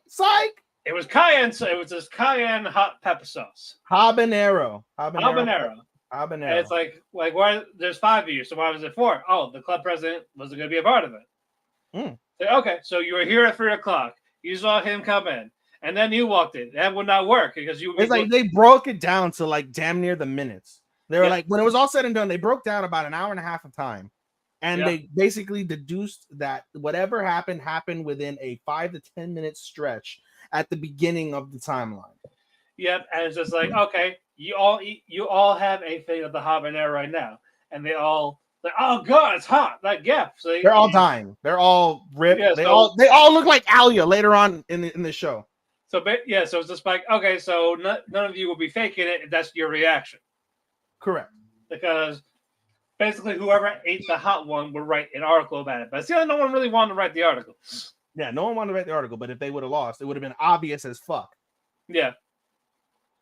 So that happens as Kobato was deducing everything by these minutes. And he's like, but there's the gap. And he went, Eureka. He didn't say it though. Yep. We find out. Where were you sitting? Where was this? And he looks. And when did she come in? And what did she do? Yeah, and then he looks specifically like, how was the table? Because they cleared the table. The table was full of stuff, and they cleared the table to take pictures of the cupcakes, right? Yeah. And they're like, well, where was this place? Where was this place? Where were you sitting? Where were you sitting? And he quickly deduced that you couldn't see where the cupcakes were. And the cupcakes were next to a little sign next to some candy that said, "Thank you for turning in your survey. As a token of our gratitude, please take a candy for your delight." Yep. And we find out there was actually 5 cupcakes. Yes. And the 5th one was stationed at the front of the door in front of the sign. And when Kobato looks at who turned in the survey before he turned in the survey, because the original point was he came in to turn in the survey, then got roped into the mission. So when you look at the last person to turn in the surveys, it was class 2C. Matt, who was in class 2C? Oh, Sonny. So she was crying, not because she got called into the guidance counselor's office like Kobato because she ate the habanero. Because she ate the habanero. And the episode ends with Kobato just dying laughing and fucking Osanai just eating her 8th plate of sweets. Yep. Wondering where Kobato was. Well, she has to cool down the mouth. I mean, that helps, but still. Hello, other cat. Which one are you? Oh, it's Haru. Hi, Haru. Coming to hang out? Okay. But, yeah, I was not crazy about this episode. I expect, are they ever going to go back to, like, I mean, is the darkness only, like where do you go with this? Is it just going to be another 5 episodes of random mysteries? If it is, then it's going to lose points for me. Oh, it will too. I agree. Like the allure after episode 3 was, it's going to get dark, and then you solve the mystery. It doesn't, yeah. And it turns out it was a different thing, and it did not work out in that way. Yeah, so it's like, okay. So then the only logical thing I can think of where it can save points will probably be if Finds that guy again. If they go into the childhood history, or the middle school history of where Kobato was like made fun of, where Osanai was like presumably bullied, things like that. So go ahead, Haru. Go in that closet. There you go. Trapped in the closet. He opened the closet door. I hate when my cats do that, dude. Like they constantly pick at the door, and I'm like, for what? You But like cramped, dark spaces? yep. Cats are so fucking weird. All right, moving on. Let us go. The Tower of God. Tog. Good episode. Yeah, we got background on Bam. Like what happened to him when he got betrayed. After he got betrayed. Yep. And yeah, he was still gonna give Rachel a chance. Fucking what a simp. This is what we said. Oh, this is entirely his fault. But before that, though, Bam was with who was that girl? The Jihad. What? Well, he took out the Fug, and then Jihad, the other Jihad, was there, and it was his two members of the of Fug with him. Excuse me. Let me see if I can get the names. So many characters. I know. It's not Eric. Is that Huayran? Huayran is Huayran and Jinsong. Okay. Yep. So basically, they were explaining their stuff to Bam's party. Yeah, because basically, what's her face? Jihad was like pissed off. And she was like gonna start a scene. So then they were like, all right, we don't want to have to kill this bitch. So then Bam just fucking karate chopped her neck and knocked her out. They brought her back to the base, and instead of having the meeting inside of like the karaoke spot, they end up having the Fug meeting at the base. And so Bam fucks off. He's like just staring at the sky, and then the two of them proceed to explain the story of what happened to Bam. Yeah, basically they needed him to kill a Jihad. Sorry, Jihad. They killed Jihad. Yeah. And eclipsed the tower as a slayer. Yep. But Bam really doesn't want to. He's like, well, I'm gonna go kill your girlfriend. Like, nope. Like, really? After she betrayed you? Like, nope, that's not what she did. Like, nope, she did. Yep. Very much did. Oh, you still don't want to cooperate? Okay, we're just gonna kill all your friends one by one. No, this is gonna happen. So you're gonna do this. And just if you fail any other test, we're gonna kill one. We have the names. Yep. Throws a paper, has all the names there, and a checkbox, basically. Yep. So I guess you have no choice. Nope. So but we'll train you so you don't fail. Yep. So they feel bad for Bam now, like these other guys. Yeah. They're like what the fuck? Like that's fucked up. And they find him like courageous, like, wow, you're sacrificing yourself for your friends. That's really awesome of you, and we feel and now you're a VO. Yeah. But we go to the next day, the next test. Yes. Middle of the ocean. Yes. On top of Zygena, the deep sea fish. Bro, that shit did not look like the fucking turtle from Shield Hero. Yeah, but this actually looks good. Sorry, cousin. Recording. But basically, what they need to do is to retrieve a flower. Yep. But the flower is inside this fish. And it's quick as a running pig, basically. You ever tried chasing the pig? Yep. No, I have not, but I know what you mean. Yep, but that's what this flower is. And that's how it runs. Like, help me catch my pig. Squeak, squeak, squeak, squeak, squeak, squeak, squeak. On top of a strong enemy, Orang and the prince. Yep. Contend as who's strongest at the tower. Yep. So Wang knows that VL can't retake the test because friends will die, but doesn't know what to do. Yep. So we get the cliffhanger of this battle going to happen with this tattooed guy. Yep. Has I think it was Mason on his back or something like that. Yep. What the cat is doing. Not a bad episode, but I'm glad we're getting more background on Bam, what happened to him after he got pushed down. To his quote unquote imminent death. But talk about this next one while I kick out my cats. Twilight. Twilight? Out of focus. Give me a second. Fuck. My cousin's texting me about shit. I left my Jujutsu Kaisen sweater when I was in New York, apparently. Well then, we're gonna mail that back too. No, and I'll end up getting it when I see them. Okay. But nonetheless, all right. Anyway, Twilight out of focus. Yep, Okay, I'll kick out my cat. yeah, kick him out. All right, I gotta find what happened in the episode. Give me a second. Twilight out of focus. Excuse me. Matt made me die coughing, so now my shit is all fucking funny. Episode 6. All right. Okay, so basically, Ichikawa and Jin continue to get closer in episode 6, Twilight Out of Focus. There's a lot of little things that happen here and there in the first half, but the second half is basically how Jin and Ichikawa get close. And so basically that piece starts off with one of the Kohai basically comes in and he receives a big part in one of the plays and he wants to quit. He's like, I'm not going to be able to get into college the way that I want to get into college. It's taking up a lot of my time. I don't think I'm going to be able to do it. And so basically they try to find a way to like help him out, right? But they have to make a decision first on how they're going to help him out. They're like, give me 24 hours. Ichikawa, because as we come to find out later, hates quitters, just goes off like, you're going to appease this fucking quitter. Like, how dare you? Like, how dare you? You know, all this, like, he's just like, hey, we all have exams, buddy. Yeah, he's just going off on him. And they're like, Ichikawa, calm the fuck down. They sent him on his way. So then now it's just Ichikawa and Jin. And basically Jin calms him down by confessing right then and there. He's like, I like you. That's fun. You know? And he's like, what the fuck? Ichikawa's like, whoa, did not expect this.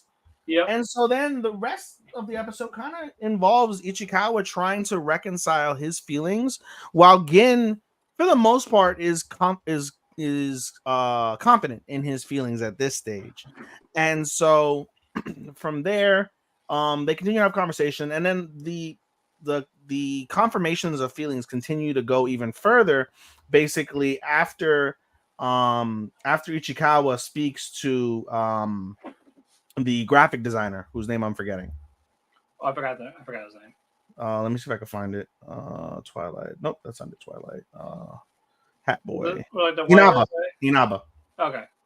Inaba. So he speaks to Inaba on the side, and basically they have a conversation about Jin, and basically after the conversation's all said and done, basically Inaba can figure out quickly, like, okay, well, clearly you guys like each other. Clearly now I understand what's been bothering the both of you.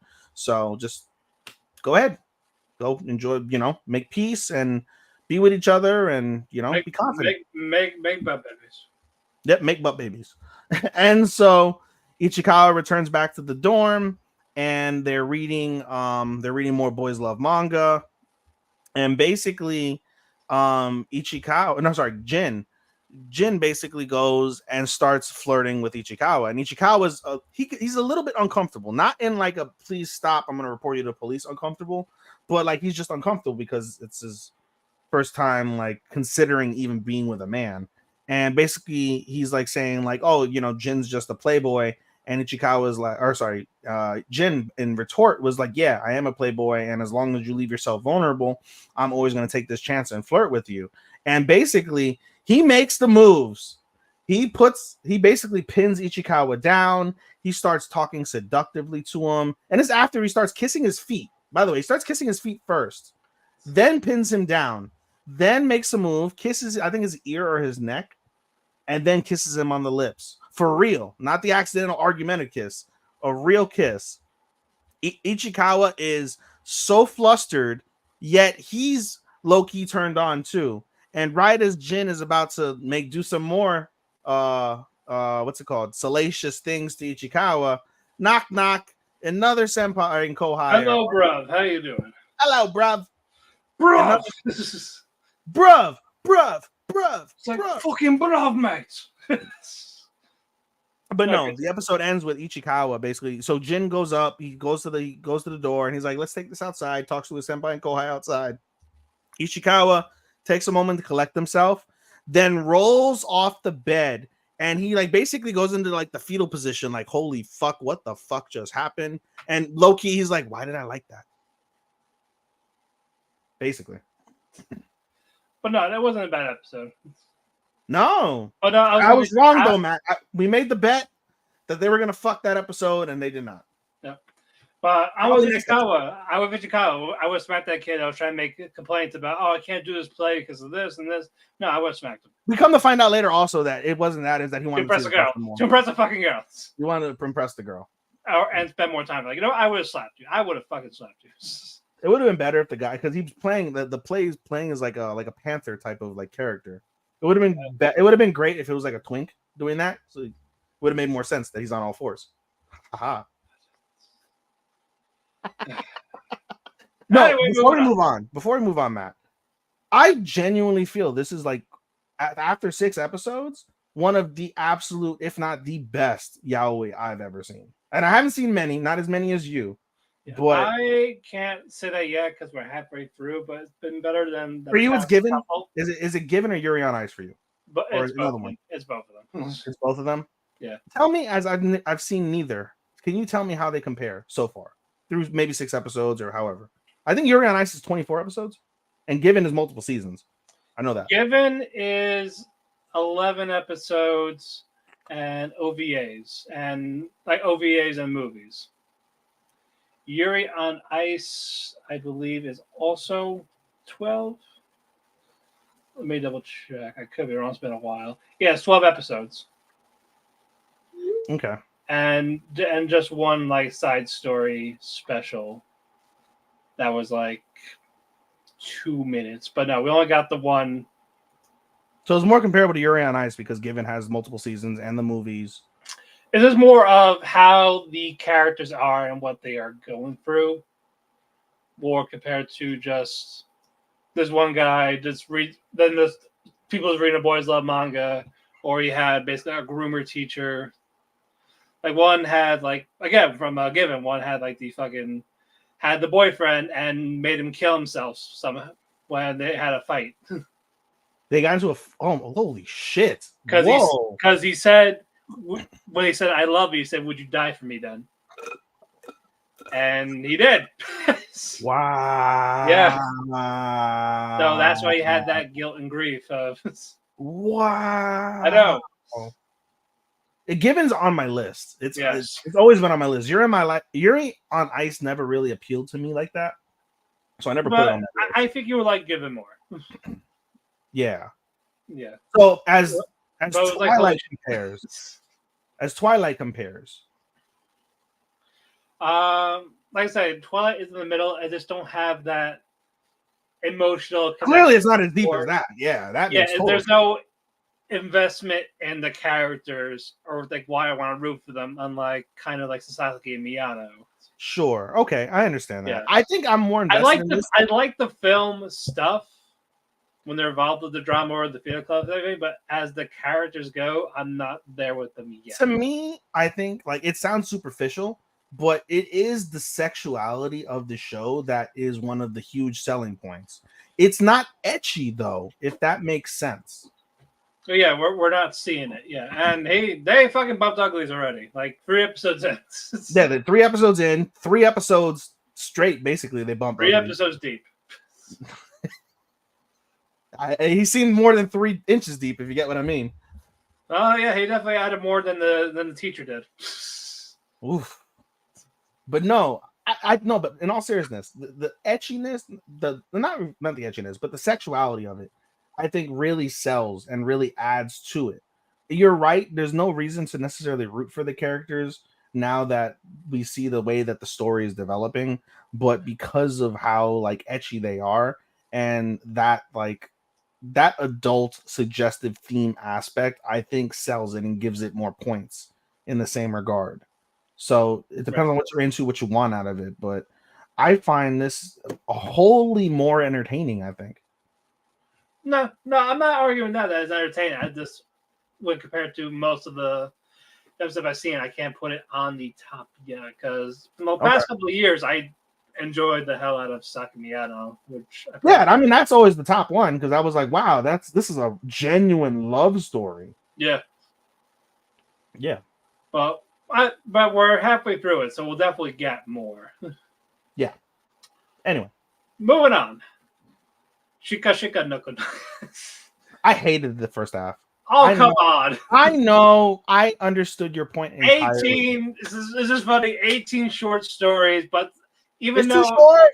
It was too short. There were a lot of funny themes, but because they were 30 seconds long, That's the thing. They all had a feed. They were all kind of connected together. It's just no, they weren't. I didn't get that at all. Mirachi selling the deer horn, selling the deer product. They got those. They just did it as a short. Trying to get money, trying to sell organs. There again, and fucking Chiharu just buying all the deer kit. Neko just going like, no, but although it is 90% off, I can get it for $23. You know what the funniest part was? The funniest part was? Uma Shika. Uma Shika. Uma Shika. Uma Shika. That was the funniest part of that whole like half block. Also, Shika again replaced by cats. Like, what the fuck? Deers are cool, damn it. Her sworn enemy is the cats. Not the water bottles. Not anti-conservationist. The weakness was the water bottle, but the sworn enemy is the cat. Because the deer got knocked down in the cuteness level in Japan. The deers are no longer the priority. It's now the cats. Cats are everywhere. As they should be. Yes.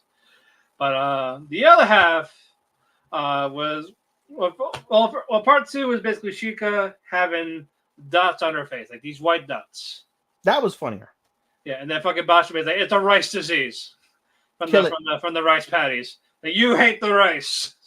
Yes. And it's like, oh, this reminds me of this one popular deer, and then fucking Koshitan's like, oh no, we can't say that here. It's fucking copyright. And this is just like the public domain's up, so it's okay. That was funny. It was funny. I was like, yes. That was funny. Yep. And then they were looking at it like, well, no, she's just fucking molten. And then Bashime proceeds to put the molted skin on her. And she is Koshitan Jr.? Yes. No, Shikanoko Jr. So, I'm talking about Anko. Sorry, Shikanoko Jr. It was gross. That's kind of gross, though. I felt a little grossed out. Yeah, basically, Bashime was like, I am now a deer in training. It's like, hey, I got another one for you, Anko. You want? Like, nope. The only one I want to be inside is my. The only one I want to be inside that shed skin is my sister. What? She was like, what? Yeah, and fucking Anko flirting with his sister, and they're like, a Yuri cest. I'm with it. Yeah. I'm like, it's one fucking guy. Like, I'm with it. I'm with it. Like, yo, what the fuck? Because she was like gawning over the armpits. Yeah. Like, yo, Anko, fucking chill. She goons to her sister. Yeah. And now we go to the student council, and for some reason Sheikah's there. Yep. And they were talking about, was it like one of the antlers? Yeah, well, the antler that's like curled up into like a yarn ball, like a ball of yarn. Yep. All because, Neko's there. She makes Chica's antlers grow that long. Like almost look like noodles. Yep. Yeah, and fucking Chica's trying to feed it like the rice crackers. Like, nope, it hates the rice crackers. And we find out it eats chalk. Yeah. Like a Marine. It eats chalk. It's wild that a deer antler lives and eats. Yep. And eats chalk. And eats chalk, no less. And so... By the way, I love Shika's reaction. Like, here's deer crackers. Yeah. I'm going to kill it. I'm going to kill this fucking thing. So now the antler thing is the student council's responsibilities. They have a pet. It's like, God damn it.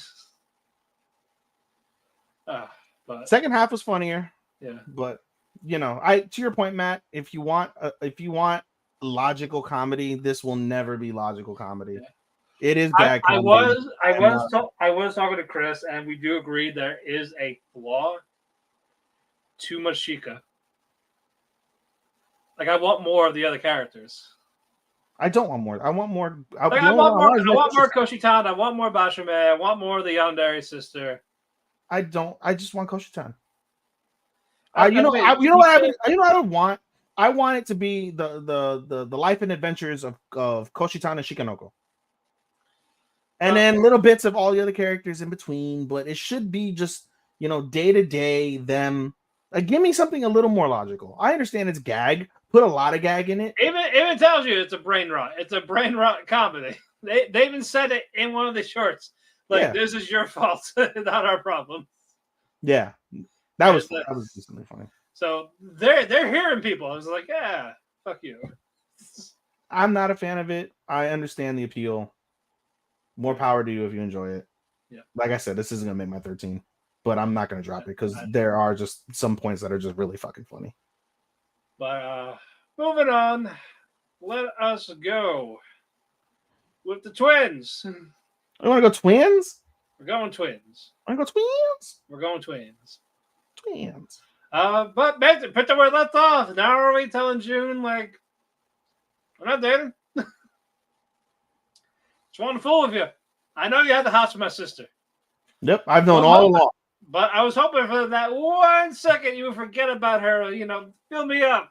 Baby, fuck me. I don't know. Yeah, you could have done whatever you wanted. I could have, but no. You're still thinking about my sister. You could have. You want to feel these E-cups? That that just randomly crushed on your face for a minute. Yep, you couldn't breathe. And I was like, well, so how about this? Take a break from us. No, she didn't want that. She's like, I know, but it's like more of June needs to just fuck off. And that's June. That ends up being June's reaction. He's like, I fuck both of you. Yeah. I want to get away. Like, you guys are fucking with me. Yeah, no. That's not fair. Nope. And you know what? It's not. Nope. It's like, hey, I liked you, but your sister dated me, but now I've been liking her. She broke up with me, and now all of a sudden I go to you, and it's like, we're not dating. I mean, when you think about it, though, he's really y'all crazy. Already. He's won already, though, because he's felt up 2 twins. Whether he wants or not, he did. And he got a little upskirt. He got a lot of upskirt that we didn't get to see. That these people did not want to see. But I didn't know you were in this anime talking to June.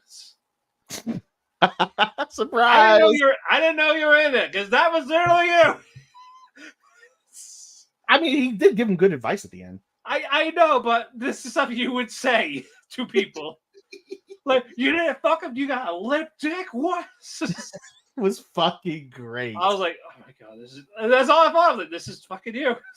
It was great. But before we go on with that, Rumi and Nori have a talk. They have a heart-to-heart. Yeah, it's contentious. And they're putting the bullshit aside. Yep. Moving on a new relationship as equals. Not trying to compete, but no, he's just like, I had him feel me up. He felt my titty. Oh. I was really close to letting him have sex with it, and you wouldn't. Even though Rumi had the opportunity to. She was ready. Yeah. But, no, you broke off him because of little old me. I loved it, too. She's like, when she fucked, I was like, damn, she's a bitch. When she's like, yeah, we did it. Like, it still feels funny down there. And she's like, oh, my God. And she's like, you didn't. And I was like, she's like, oh, no.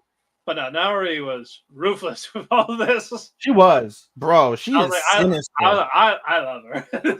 She is sinister, bro. Bro, she is a male eater.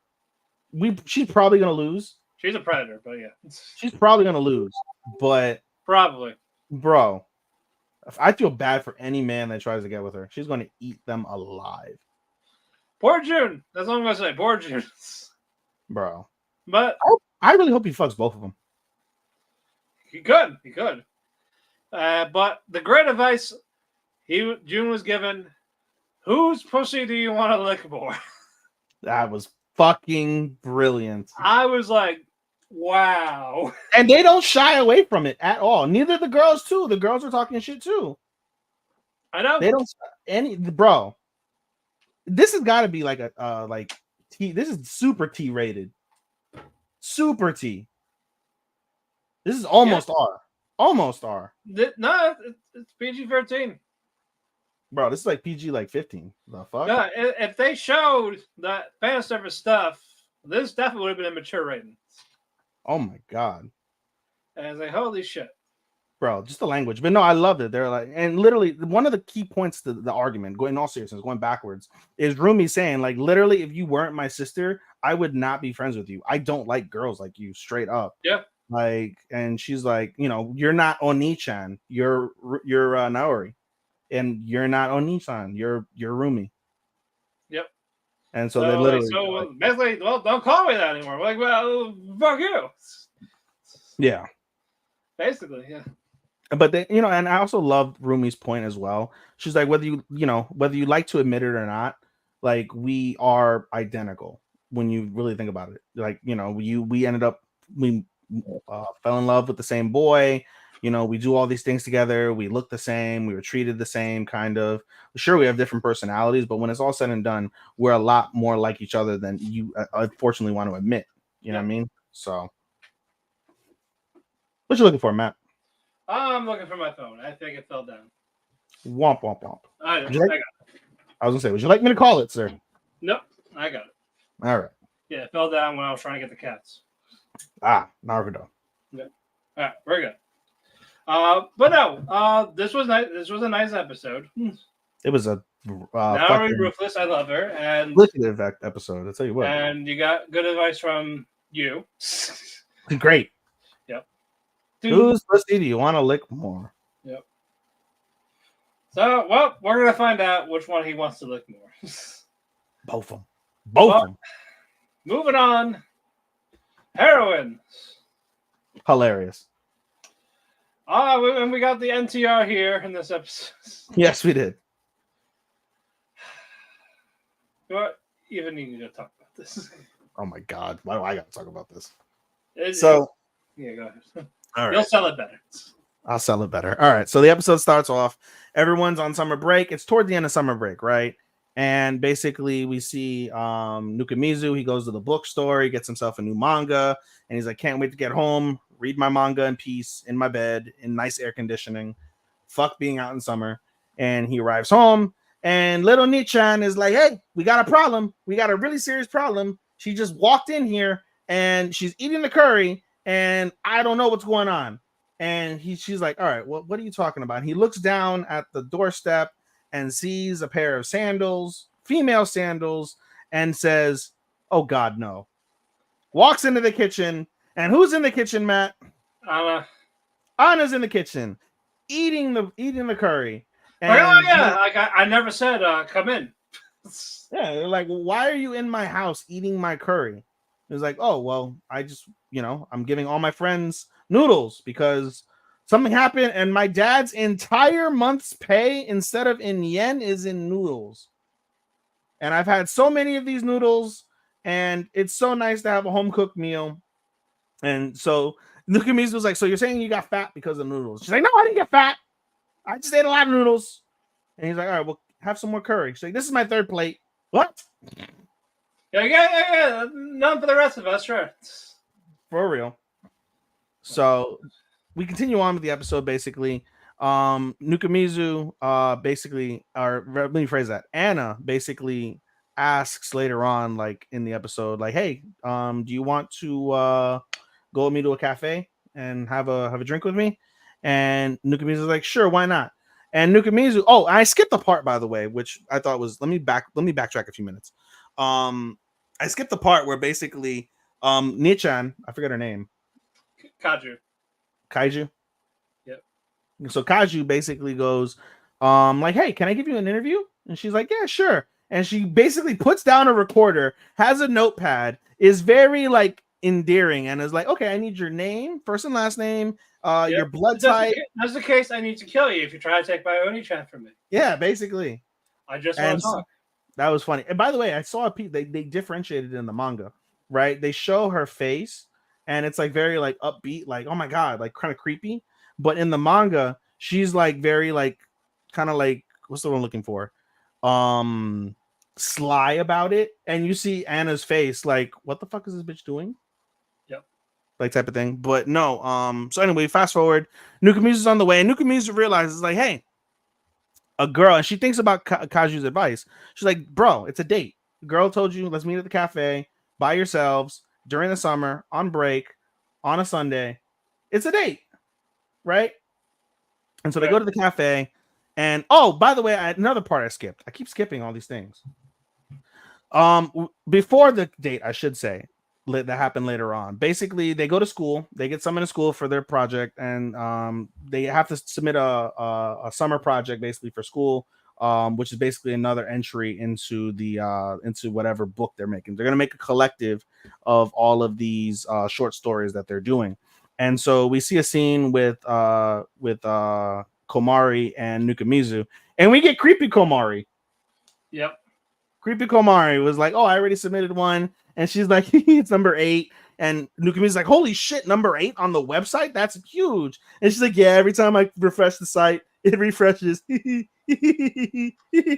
called her little gremlin Komari. It was funny. And so as he leaves the bookstore, the book, not the bookstore, the library, because he was there with Komari trying to organize like library stuff as a favor to them, so that way when they order new books, the library will order whatever they want.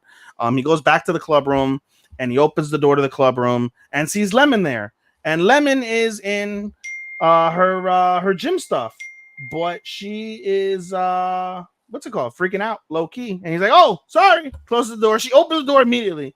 And she's like, "What do you mean?" She's like, "I don't want to see nothing." She's like, "I've got clothes under this. It's fine." And as she is basically finishing getting dressed and grabbing her stuff, they have a brief conversation, and she gets a text message, like I just did now, as you heard. And she looks at the phone, and Nukamizu's like, "Oh, who texted you?" She's like, "Nothing to worry about. I'm going. Bye-bye." And she like leaves. Now we fast forward to the date. That doesn't end up being a date because basically Anna uses it to vent about all of her bullshit going on while she eats. Typical Anna. And as they're talking, Anna and Nukamizu look on the side of them out the window and see Lemon and what's his face? Whose name I'm forgetting now. White hair girl. The white hair boy. Oh, I skipped white hair girl. I skipped Shikaya, whatever. I skipped Shikaya. Also, I love the Anna's VA with that scream. Oh yeah, it was great. Yeah. She scared the absolute dog shit out of the server. Yep. It was fucking hilarious. This whole episode was quite hilarious. Anyway, we see Mitsuki. There we go. Mitsuki, and we see Lemon. And they're together, and they duck under the table so they're not seen. And Anna's like, "Are they cheating?" Nukamizu's like, "No, I don't think so." Anna's like, "They're cheating." So they go out, they pay their bill, they run outside, but they lose them. But Nukamizu looks across the street and notices a shiny object. And the shiny object proceeds to run towards them. The shiny object is a forehead, specifically Chihaya's forehead. It's so bright outside, so hot, and she's got such a huge forehead. It's shining like Mr. Clean, fresh out of the shower, shining. And basically, Chihaya confirms to them, like, "I think Mitsuki's cheating on me," and things like that. "Could you mind helping me catch him in the act? Because I'm trying to catch him in the act." And reluctantly, Anna gets her and Nukamizu involved, and they agree to meet up with Chihaya. They meet up with Chihaya at this spot, basically, that she managed to like spy on them by hacking his phone with like a GPS or something. And they end up at the spot, and they see Mitsuki and Lemon, and they're having sweets, right? They go to a halado spot, and Chihaya just walks away. And Nukamizu, eventually finds her like looking at like a book cloth, like a book cover, and was like, "Mitsuki would like this, right?" And he's like, "Yeah, and I think that'd be a good gift." And she proceeds to tell Nukamizu, like, "Hey, he doesn't like sweet food," and it's like, I feel like kind of bad because it's like at the end of the day, like, yeah, they're childhood friends, and I've known that she likes him, but I feel kind of like, oh, am I the girl that stole him away from the girl that he's supposed to be with? Like, yeah, if he was cheating on me, it would suck, but I just want him to be happy. And if he's happier with her, then he's happier with her. And then that's fine and dandy, And so basically they have a conversation. Nukamizu gives her good advice and just says like, hey, hey, like just have a heart to heart with him and let him like know what's up. Like instead of like the games and all this stuff, like just be real with him. Like, yeah, you're really good advice. Everyone had you pegged wrong. And then she's like, yeah, everyone did have me pegged wrong, which is funny. And then suddenly somebody enters the store, Matt. Who was that somebody? What was that guy's name? Was that her? It was boyfriend? Mitsuki. Mitsuki enters the store and notices them together. Yep. Rather than have a conversation, Chihaya grabs Nukumizu and they head into a changing room together. Yep. And she went like, "Hey, we're caught." Yeah, while Chihaya is basically bent over in front of Nukumizu trying to find Mitsuki. Mitsuki sees her fucking shiny head, and Mitsuki opens the door, sees Chihaya bent over Nukumizu, and is like, "Why are you two together like this right now?" She's like, "What? Well, let me explain." And with her hands placed on his country shirt, Yeah, it shows the NTR, and I'm like, "This is on purpose." it was hilarious. So we get NTR. I'm And like, the episode ends with Mitsuki Nukumizu's like, "Why the fuck am I in this position?" Neto Are. Yeah. Traitor. Moving on, our last Ram, Roshidere. Solid Two things episode. happened, and the first one, this was solid. Yes. Student council meeting. All right, so Alia has to go take care of something. So says, "Oh, Yuki, are you free? Can you come with me?" Mm-hmm.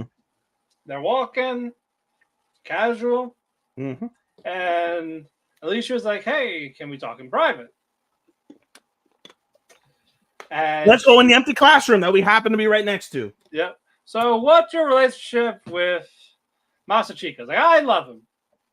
More than I love my parents, I love Yep. him. She straight up did not sugarcoat because again, they don't know Did they're not siblings. hesitate. It's his childhood friend. Yep. And it's like, oh, can you admit that? Can you admit they love him? No, I don't like him, but he's mine. Yeah. It's really cute. Basically, that's she's mine. And she just smirks, like, that's enough out of you. I'm content with what I got. Yep. So they go back to the council room. Yep. And Masachi's like, did something happen? And then he sees the tension between them. It's like, oh god, something did happen. Yeah, because she literally walks in, grabs like the chair, and puts herself shoulder Right to next. shoulder, like breast to like elbow with him, and was like, something happened. And I love Alia blowing it off, like, oh, if you sit at the end of the corner, it means that you're not gonna get married. The person who sits on the corner is the one that stays single forever. Yep. And he goes to Masha, like, is that true? And she's like, yes, it yeah, is. that's a thing we believe in Russia. Yeah, yeah, it's a thing we believe in Russia. I love how she speaks like an old lady. I love her VA. Yeah, very old lady-esque, but still young girl. I know. She's nice. I'm waiting for her to make some moves. Yes, she's falling behind. And next up, yep. He's walking home with Alicia, and says, "Hey, you want to stop in this cafe?" Yep. And he's like, "It's not a date." And of course, she speaks in Russian, like, I wish it was a date. Yep. They do their thing. She got like a parfait and melon soda. He just has a coffee. Yep. And they're talking about the presidential election. Yep. Basically, well, I'm going to tell you this: we're kind of fucked. Yep. Yep. And while he's going on and on about everything, and she's thinking about how can she be one step ahead. And of course, you got the shoulder devil. The angel's the sister, and the devil's Yuki. And the devil wins. Yuki wins. Yeah, that was hilarious. And so, what is the devil that she chose, Matt? What is the thing she decided? Make an indirect kiss, basically. Indirect kisso. So, spoon with the parfait gets close, getting barely say ah. Oh, I can't help it. And then Masachiko's happy. And indirect kiss. With the tongue, no less. Yep. And now he tries to do it with her. Yep. And he orders food, Matt. What kind of food does he order, Matt? Was it the same parfait? No, he orders a bunch of spicy fucking food. Yep. Spicy food. And she's like, I can't do this. Nope. But she likes spicy food. I can't let him down. Mix it up. The chili pepper Indian. The devil angel was definitely Masachika and the spicy food, not the parfait. Okay. Yeah. And that's where Yuki's like, ha, ha, ha, Give her the fucking the Okay. whole fucking pepper. It's a whole pepper. And she's like trying to mix it. Maybe hopefully doesn't get it, but unfortunately with the spoon, Yeah, he gets it, eats it, Takes one and bite. Breathing fire. yep, and she's like covering her mouth, crying, saying "You jerk." Yep, in Russian. But we have a new girl. Yes. By the way, they hinted at who the partner is gonna be, and they basically said like, "Oh, if she gets her, we're really fucked." She probably Is that will. the I get the name. If you want to- Ayano Kimishima? No, Ayano's the new girl, but Yep. the partner that I was alluding to that's different. Her name is different. Her name is. Does it come up here? Taniyama, and we come to find out Taniyama. One of the stories that that Masachika tells is basically that Yuki made everybody in the race. There were a bunch of people. There were like 20 basically candidates. She made them all quit except for one girl. And that one girl she made cry. Like she cried like a baby. But she was the only one that stayed like neck to neck with them until the very end before Masachika and Yuki won. And they're saying if she gets her bitter rival who took her to the bitter end as her second, we're really fucked. And so then the next day they go through. Yuki's like, I want to introduce you guys to somebody, thinking like, oh shit, it's her. No, it's to Matt's point, Ayano. Ayano is in the same class as Masachika, and there is contention to say the least between them. For what? We don't know. We'll find out probably on the next episode of Alia Sometimes Hides Her Feelings in Russian. Yep. But and anyway, moving on, we got 6 more. All right, you read my mind. I was just gonna ask. Kogias. The plot, Matt. The plot. Yep. It was crucial seeing her seeing her tied up, restrained, arms behind the back, wire between the thighs. Yeah, the pressing against her crotch, her ass cheeks. Yep. It's like hugging the boobs. And I was like, how did she hide those when she was Rosé? The rap was strong, bro. Apparently, a lot of rap. Hey, bro, she probably had a button to like deflate, inflate. Basically, they want Sakuya to use the Gias for their benefit. Yep. Doesn't want to do it because she's afraid she'll kill those people that they brought in. Too late. They do anyway. Yep, do it anyway. Rip. While that's happening, Scissor Man. Yep. Is in the mix. He's getting some action. Yeah. By the way, you skipped over the fact that before this happened, Sakuya does come face to face via touchscreen with Norlin. And Norlin basically says to do it. She doesn't even answer Norlin and basically tells Scissorman, do what you want with the bitch. Fuck her. Yep. And then we get to the scene where they end up fucking killing the prisoners that she refuses to give the trust. Anyway, yeah, Scissorman gets some play. Yep. Him, it's a couple of his guys. They're happy there because they're ready to kill people because they've been tricked, manipulated. They're going to kill Ash. Yep. But doesn't Ash comes to them first. Yep, Ash comes to them first. He was ready to go. Yep. Predicted the ambush. And he meets up with Scissorman eventually. Wait, hold on, pause. We skipped over the fact that I think it's at the beginning of the episode before we even get to the scene with Sakuya like being bent over with the fucking rope up her twat that the guy Albert, I think is his name, removes his Gias. Oh, that's right. Yep. He removes the Gias, and basically Ash he's about to die. He's about to get a bullet in the head, and he gets saved by some of his teammates. And basically Ash overhears on the comms basically a broadcast that one of the other people from Britannia had sent out saying like, yeah, Scissorman has Sakuya in this location.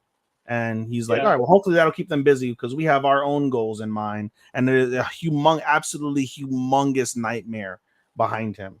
So something's going to happen with whatever that giant structure nightmare looking thing is involving one of the other Knights of Rounds that is there. Like the bald guy that like looks really happy, but he's probably sinister himself. Anyway, Ash gets that, beelines to the place, kills a bunch of people, a bunch of guards and fucking Britannians along the way. And now we get Scissorman versus fucking Ash. And this is a nice fight. Something Ash really needed. Yes. But Suzume, he's got him on the ropes for a bit. Yep. But Ash was able to outsmart him. Yep. Got him to eject from his mech. Yep. That he gets to live another day. By the way, I love Scissor Man. He said screw this, but he was really saying fuck this because he was about to get fucking stabbed through the mech. That was great. He's like, screw this. He ejects, runs away like a pussy. Yep. Gets to live to fight another day. Yep. So Ash, he goes back in. He's trying to find Sakuya. Yep. He finds her, bent over. He's just like, unzip. No. This is for all the shit you pulled with the Gias. Exactly. So he goes up to her.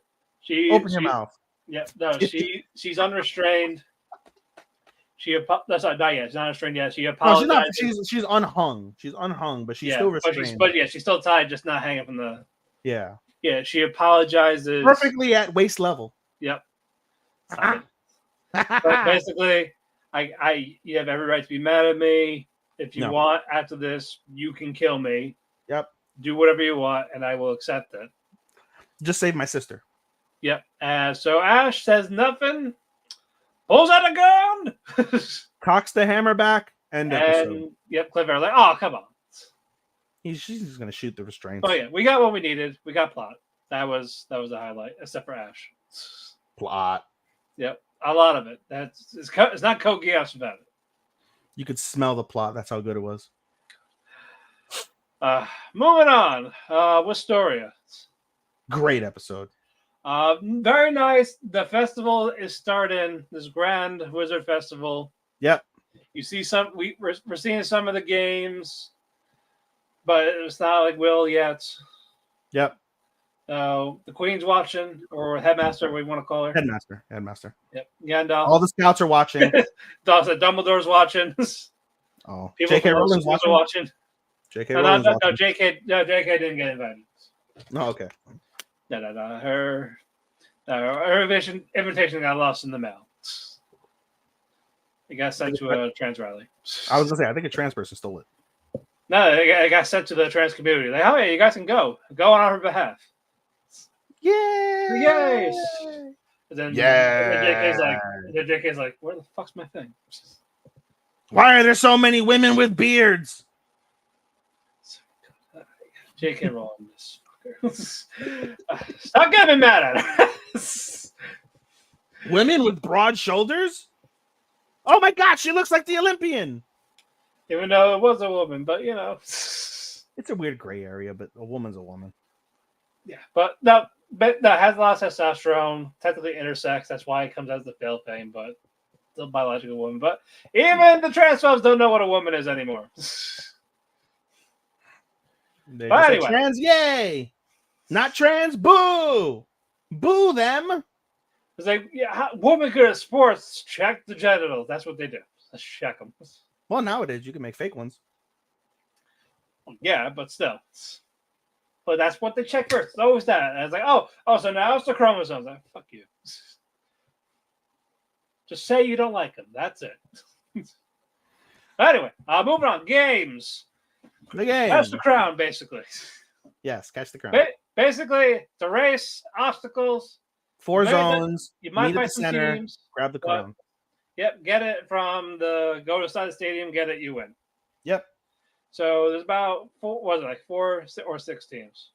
There's like 12 teams, honestly, but they only focus on about 4 of them. Yeah. So it's but Colette. you did skip the fact that Colette, Will, and they asked Shion to do it. Shion walks into the building like, oh yeah, Colette finally needs my help with something. I can't wait to team up with her. Like, oh, good. Then Will's joining us. What? Like, oh, good. What can this reject do? How can he help us? Yeah, and he still hasn't gone over the fact that Will saved his life. Nope, never will. Nope. Nobody of all people, the guy with no magic is the one that's vastly superior to me. Yep. And of course, test begins. Giant golems are like blocking everyone's path. Yep. And the students in me are like, well, I can do shit. Get out of this fucking guy. Colette, though, her role on the team is support magic. Yeah. And Will has a special support item. Yeah, makes Will a gauntlet, a magic gauntlet. And Will just one punches man the golems. The golem, and then they were like, hey! Nani? It's like, it's legal because it is magic being used. It is a magical item. Yep. They get to the next obstacle, and the gauntlet isn't going to work. So what does Colette make for Will? A bunch of swords that he could just pick up and throw them at this long distance. But it's legal because it's magic. Magic. Yep, magic. swords. Magic. Yep. So, all right. Like, okay, good. That's the next one. Next one is the Sea of the Forest, or whatever it's called. Forest of the Sea. Still, by the way, he still has a magic sword. He keeps one magic sword because the sword is his thing. He needs a weapon. So yep. So they go to the forest, and first off, Will's team's in the lead. Yep. And Julius is like, "Oh, over my dead career." But Yep. But Will's like, "Okay, this is what we're gonna do. Since we're ahead, we're gonna launch a counterattack." By the way, before you get to that piece, there is a part in the forest before we get to where you're going to go to, where Will sees dark magic. The dark magic is done by the master or the sensei who fucking hates him. Yep. But because Will saw it in battle and Will understands what he needs to do, he basically uses the magic swords to like shoot each other. Basically, yeah. Instead of shooting him and his team, they shoot each other and they cancel each other out. And he's basically clear at this stage. Before things happen, he's clear. They're going to the fucking stadium to get the crown. They're there. But Will, to Matt's point before we get there, is like, listen, my goal isn't to win. My goal is to get revenge on Julius. Yeah, my goal is to beat the shit out of him. Yep. So basically, I know where he's going to come from. So I'm going to launch an ambush over there. But as he's going there, we see the Julius ambushes him. Yep. Like, what are you going to do about it? Yep. And as we are seeing them arguing, we see fire. Lots of fire. And Colette goes, "Oh shit, he's aiming at Will." Yep. And does her stone little thing to protect Will. Barrier. And then basically is like, "Hey, I'm not done with you." Yep. So I'm going to fight you now. But Shion, why? I'm Julius. I don't forget Julius. You're with me now. Forget Colette. Julius basically puts a giant ice wall in front of Colette. Them, yep. And fucking takes out Colette. So Will is 2v1. His own teammate is fighting him. And Julius, who he wants to fight, is fighting him. Yep. And no more support. So no more support. How will Will get out of this one? How will Will Ospreay survive? He's gonna hook up. He's gonna go, bruv. You hear in the background. Dun, dun, dun, dun, dun, dun, dun, dun, dun, dun, dun, really good build up. I can't wait for him to win. Yeah, I cannot wait for him to kick his ass because it's gonna be so satisfying. Agreed. Next up, Nier Automata. Yeah, she's definitely more salacious than she used to be, eh? Yeah, we got our backstory. Now the main story for A2 begins. Yep. And she's at Pascal's forest. Yep. Being repaired on. A2 just wants nothing to do with it. Nope. Before that, though, 9S wakes up at the Brazilian base. And he just remembers that, oh shit, 2B's dead. Wow. Wants no help. He just fuck the resistance. He's on his own. Kill. He's going to that floating tower. Yep. And doing that, and he's going to kill everyone, basically. Kill A2. Yep. Kill A2, kill machine life forms. Anyone that crosses him, they're going to die. Kill. Yep. Kill. Cross. Yep. Anyway, A2 is kind of repaired, not fully yet. Pascal's trying to do more. But A2 doesn't want it because her objective is kill machine life forms. Kill. Hates them. Hates them all. Hates them to death. Kill. Pod keeps recommending, like, hey, take the repairs. I love Pod this episode. Pod this episode was a star. Yep. Podo. Yep. The pod of reason. He is the pod of reason. Both pods were the pods of the reason. Yep. So the small machine life forms are like they were acting like children, trying to befriend A2. Yeah. First they were calling her scary, but not really. Yep. And it's led to A2's mobility malfunctioning. Needs do everything, basically. No, she needs specifically a new purifying filter for her. Yep, for to get her Basically, home. she's got a robot UTI. Yep. Leaves that, and A2's like, nope, I'm not getting it from these people. Nope. Eventually, They put her in a wheelbarrow and start wheelbarrowing her ass around. yep, and she's trying to be friendly with these life forms. She's really not. She's trying to be friendly, so they shut up, not because she had to get. I know, like not the fact that she wants to. No, she just wants them to shut the fuck up and leave her alone. Yep. But who does A2 meet?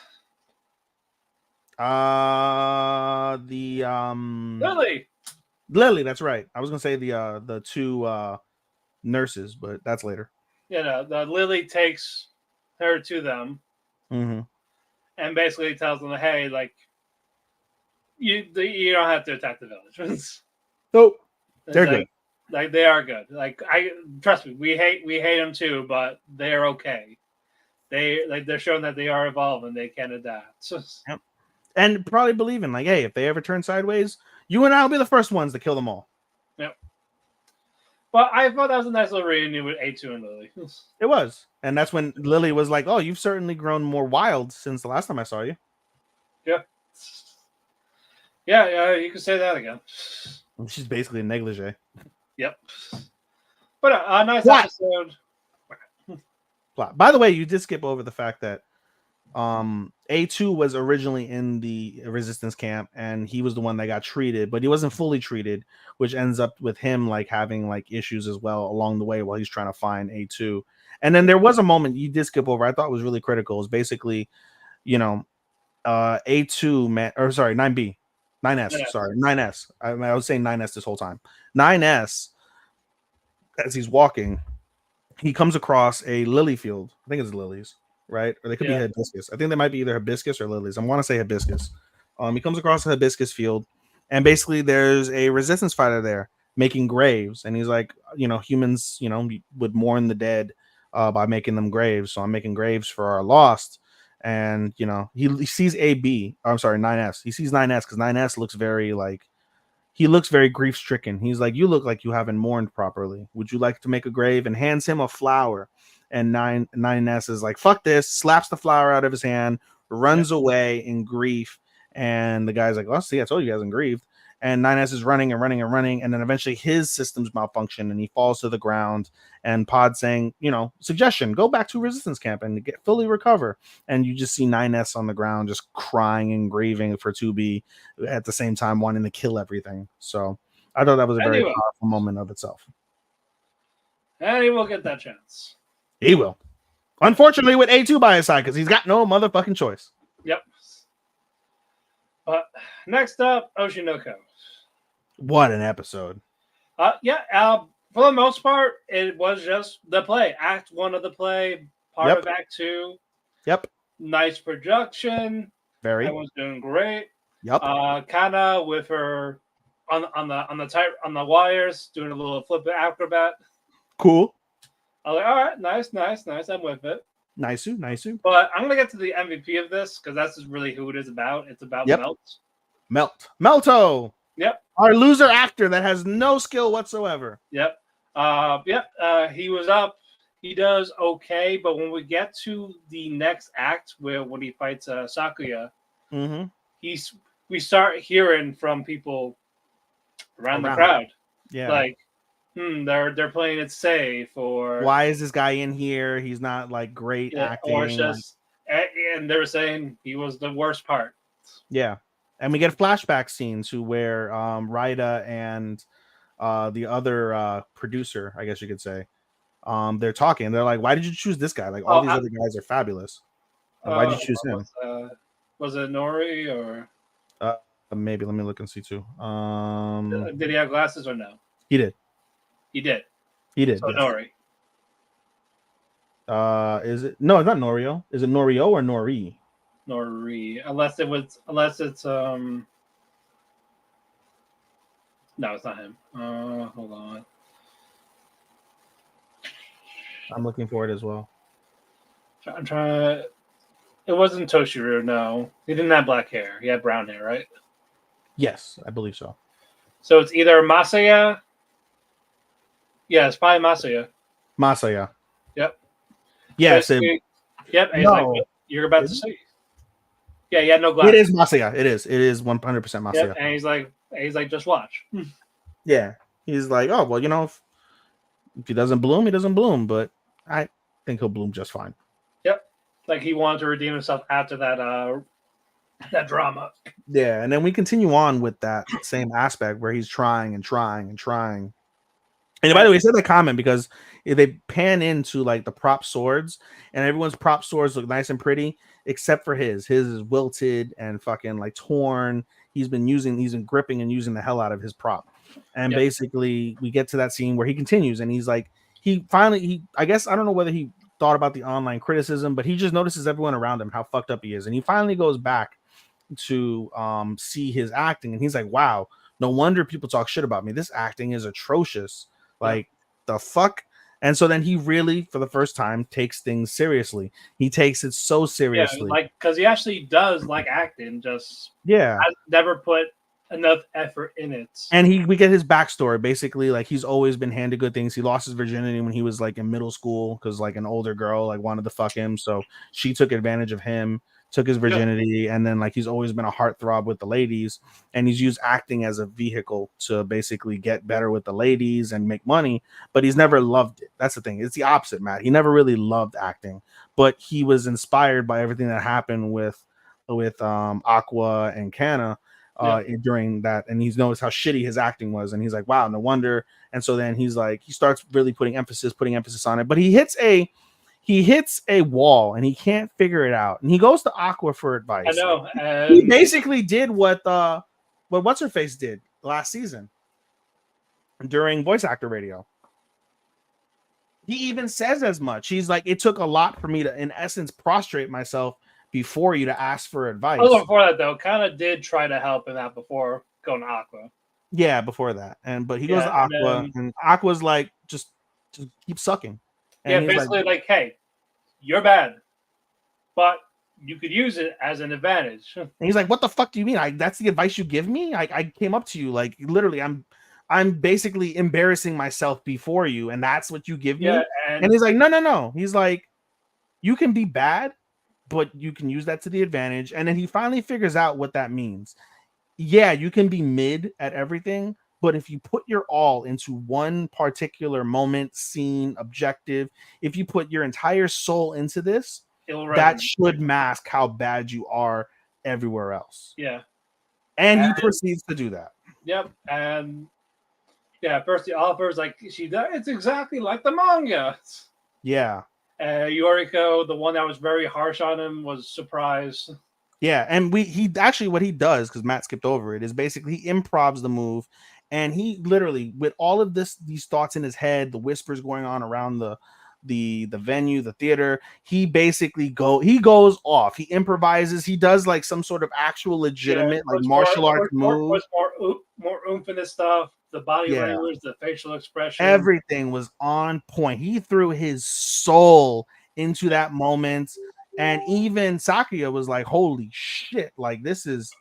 He's like, "Oh shit! I gotta actually act." Yeah, because that was one of the things that really upset him. He was just like, "Oh, like are all the actors dumbing themselves down for me versus me stepping up to them?" Yep. And so he steps up, and he stepped up tremendously. And everyone around him, like when the play is done, there's like a brief pause of silence, letting everything like soak in the moment.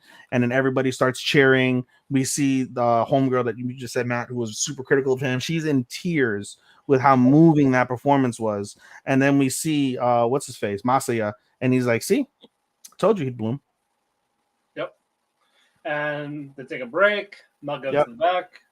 And as he's apologizing to Sakuya, I was like, "Oh, dude, that was fucking awesome! Like, why keep doing that? Keep doing that." Yeah, and then he goes up to Aqua. He's like thanking at that. He's like, "So this is how it goes, huh?" And he's like, "This is fun." And he's like, "Yeah, Soka. Yeah, not a good though." Yeah, like Aqua's agree. It was like, "Oh, now it's time for Aqua's part next episode." Here we go. I can't wait for the final act of this. We got to close with that, right? We might have to, yeah. I think that'll be the closing show when we get final act. Unless there's more to be had. I think there is a hint that there's going to be like, I think after this is all Well, said that's and going to done- be Ruby focused, but I think with how good they've been doing this play, I think we would have to close with it. So will we close twice? Because I think, if I'm not mistaken, this season, I think I've read online that there is a reveal that like gives us more of an introspect, like more of a clue. He gets another clue to the eye mystery. Maybe we'll play it by ear, see how the rest of the week goes. Maybe something else will blow us away. Maybe. Well, maybe we'll see.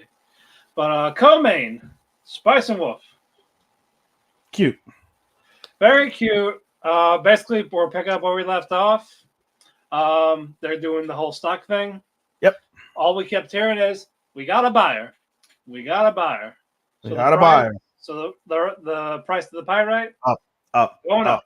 So basically, Lawrence is making money, but that's not the point. But that's not the point. The point is he needs to lose money. He needs to lose. He needs to lose to gain Holo back. Yep. So he sees Holo and doesn't say anything there. Looking for that other prick. Nothing. Yep. And basically, he's looking for the person that he was supposed to meet. Yep. Like where is she? I'm supposed to meet her. Yep. Nothing. So this whole time, he sold his stuff. He sold wherever he had. Yep. So it's like, all right, fine. And so then, but more buy. Yep. So And he finally ends up meeting the person. yeah, and well, before that though, talking to Kid. Oh yeah. Basically, hey, all right, he got another option. He says also, hey, I like Hollow too. What are you gonna do about it? Yep. Like, what? Take this, go buy like whatever you can with that. Yep. So the kid does that. He trips. He has a little pep talk to himself. Gets up. Yep. While he's waiting, he sees the person he's supposed to meet. The messenger calls to him. Yep. And she says, I am afraid I cannot sell this to you. By the way, you skipped over the fact that he saw Holo and Holo like looked away and like she did something with her ear. But she added an accessory to her hood. No, she had the accessory there. The Okay. accessory the accessory was there. They explained the accessory is to let her know like that she's like a nun of some degree. And that's why she had the accessory there. But she plays with it. And we find out later why she did that. But in any case, we see them, and then he's defeated, and he has the pep talk, and he has all that, and then we see the messenger. The messenger's like, "Yep, we failed. I had to sell it to you. But we have no negotiation with you. It already fell through. I apologize." Yep. So he's defeated. Basically, he feels defeated. Yeah. Before this, also, we did skip over that. We see Holo and what's his face? Amadi. And Amadi busts his way through himself, and he's the first person before Kraft sells. He sells a little bit. Yep. And so then he basically is at the precipice of getting the 1,100 coins. He's 50 coins short. And they were saying, like, yeah, he's just going to sell all of his property to get those 50 coins, and then he'll have the money, and you're fucked. Yeah, and he'll win, yeah. Yep. But Lawrence has one final trick. What was that, Ethan? Sell what he has, and Holo? And Holo. Yeah, Holo did the same thing with a bigger bag. We come to find out why she had the bigger bag, Matt. Because she's the one that bought from Diana's messengers. All along, she was one really playing the strings. Yep. And Amari has the contracts, deals off. And the guy's like, that's what you get for messing with another man's woman. Yeah. So Kraft wins at the end of the day. Yep. Has no money, but they go actually more in depth on it. They're like, they call it the poison of buying on credit. And they basically go into the economics involved with buying on credit and involved with like, buying and selling volatile items and things of that nature. So it's like, in essence, he accepted without realizing it because he was so infatuated with Holo. He accepted a poison pill, and the poison bit him instead of biting Kraft back. Yep. But it's not happy yet. It's not happy yet because Holo is still angry at him. Oh yeah. It's like, tell me why I'm angry. Tell me why. She sounded just like Karen. Karen says the same shit to me. Yeah. Tell me why I'm upset. Basically, I didn't trust you with this. I assumed you were going to actually run away with this guy. Yep. Yeah. Like, she was saying all this stuff, and then she just gets in his face. Yep. And she's getting mad. It's basically, what am I to you? And he's like, more than words can express. And this is kind of like a confession. Low key. Yep. And he talked about how he wants to keep traveling with her. And Holo says, no matter even if my hometown's destroyed, I want to go back to my hometown. And they see the party outside. Yep. People are celebrating. And yeah, before that, they're talking about, like being heat type of thing. Like, and they basically said, like, I heard with my ears what you asked. And we find out, like, basically she had come over that night, only literally a few minutes before Kraft came over. Then Kraft came over, and then she heard him asking about Kene. Yeah. And the alchemist is like, hide. And then, because basically we find out the alchemist isn't human himself. The alchemist is a bird god. And basically she had left, and she basically what's it called? She damned herself because she got into a relationship with a monk, and the monk became more and more suspicious because as he grew old and wrinkly and sick, she never aged. So basically, in order to preserve a multitude of things, she had to break it off with the monk and go be the disgraced alchemist that she is. But she obviously still has a good soul and whatever. So all the bird feathers we see is not a principle of the birds that always flock to her. It's she's the bird herself. But then nonetheless, she's hiding. She heard like, oh, the pagan god, like, what's it like? And she's like, yeah, there's plenty of times with the pagan god. And then they start like talking about the heat, like Matt said. And, she's like, I can't get in the mood thinking about some of these things. But it's like, oh, we'll be drinking there. Maybe we'll get in the mood then. Like, if you get drunk, who's going to take care of you? Yeah. So basically, like, they're fucking. Oh, yeah. Yeah, they're going to be fucking. So they go there, and we find out this is actually where the original version ends. So the rest 6 episodes is going to be original stuff, like new stuff from the light novel. So can we count this as original? Like, it's not like original. It's new stuff from the light novel. Like, it's going ahead. It's unadapted material. I know. Yep. So we're going to get 6 episodes of that. So I cannot wait for that. Indeed. All right. That was well worth the wait. Oh, yeah. For the extra week. Oh, yeah. I can't. Oh, yeah. That's why I was like, all right, it's a Kobe. Yeah. Now our main event. Holy shit. What the fuck was this episode? Elusive Samurai. Crazy. Tokiyuki and Genba, they got the Imperial Order. Great. Yep. Fantastic. And as Genba's about to, he's like, hey, can you keep up? And Tokiyuki's actually talking about how he actually finds this fun. Yep. Doing this with him. Yep. And as they were about to go over the gates, Ogasawara shoots Tokiyuki with an arrow. And he's bleeding. Yep, like, it wasn't like, oh, like a skin on the shoulder, like his back. Yeah, it's not fatal yet. But he's losing a shit ton of blood. Yep. So Tokiyuki Genba, they are retreating. Osagarasawa is like trying to follow him type of thing. And this weird guy on his horse too. Forgot his fucking name. Oh, something with a Y, like, or is it? I think it's Ichikawa himself. I think his name is Ichikawa. Funny enough. Is it? I think. Yeah. I see him. Yeah, Ichikawa. It is Ichikawa. It is Ichikawa. Yeah.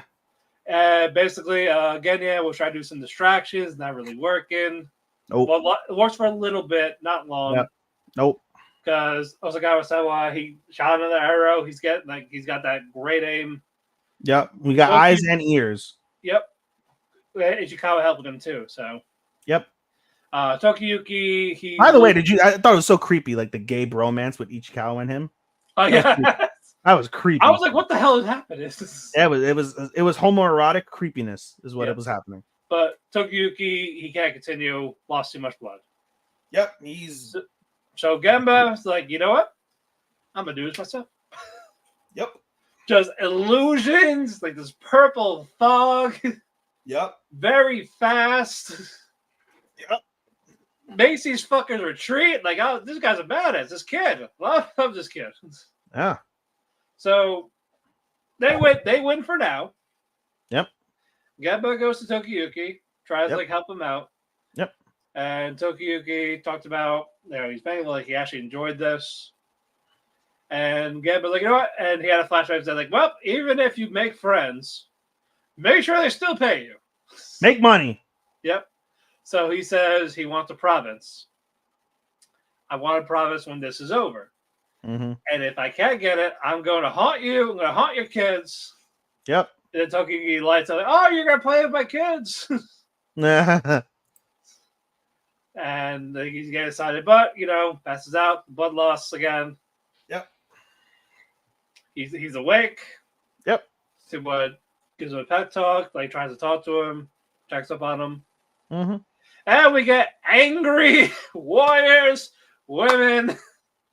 And you want to know why? Because Genya was grabbing booty, pissing on people.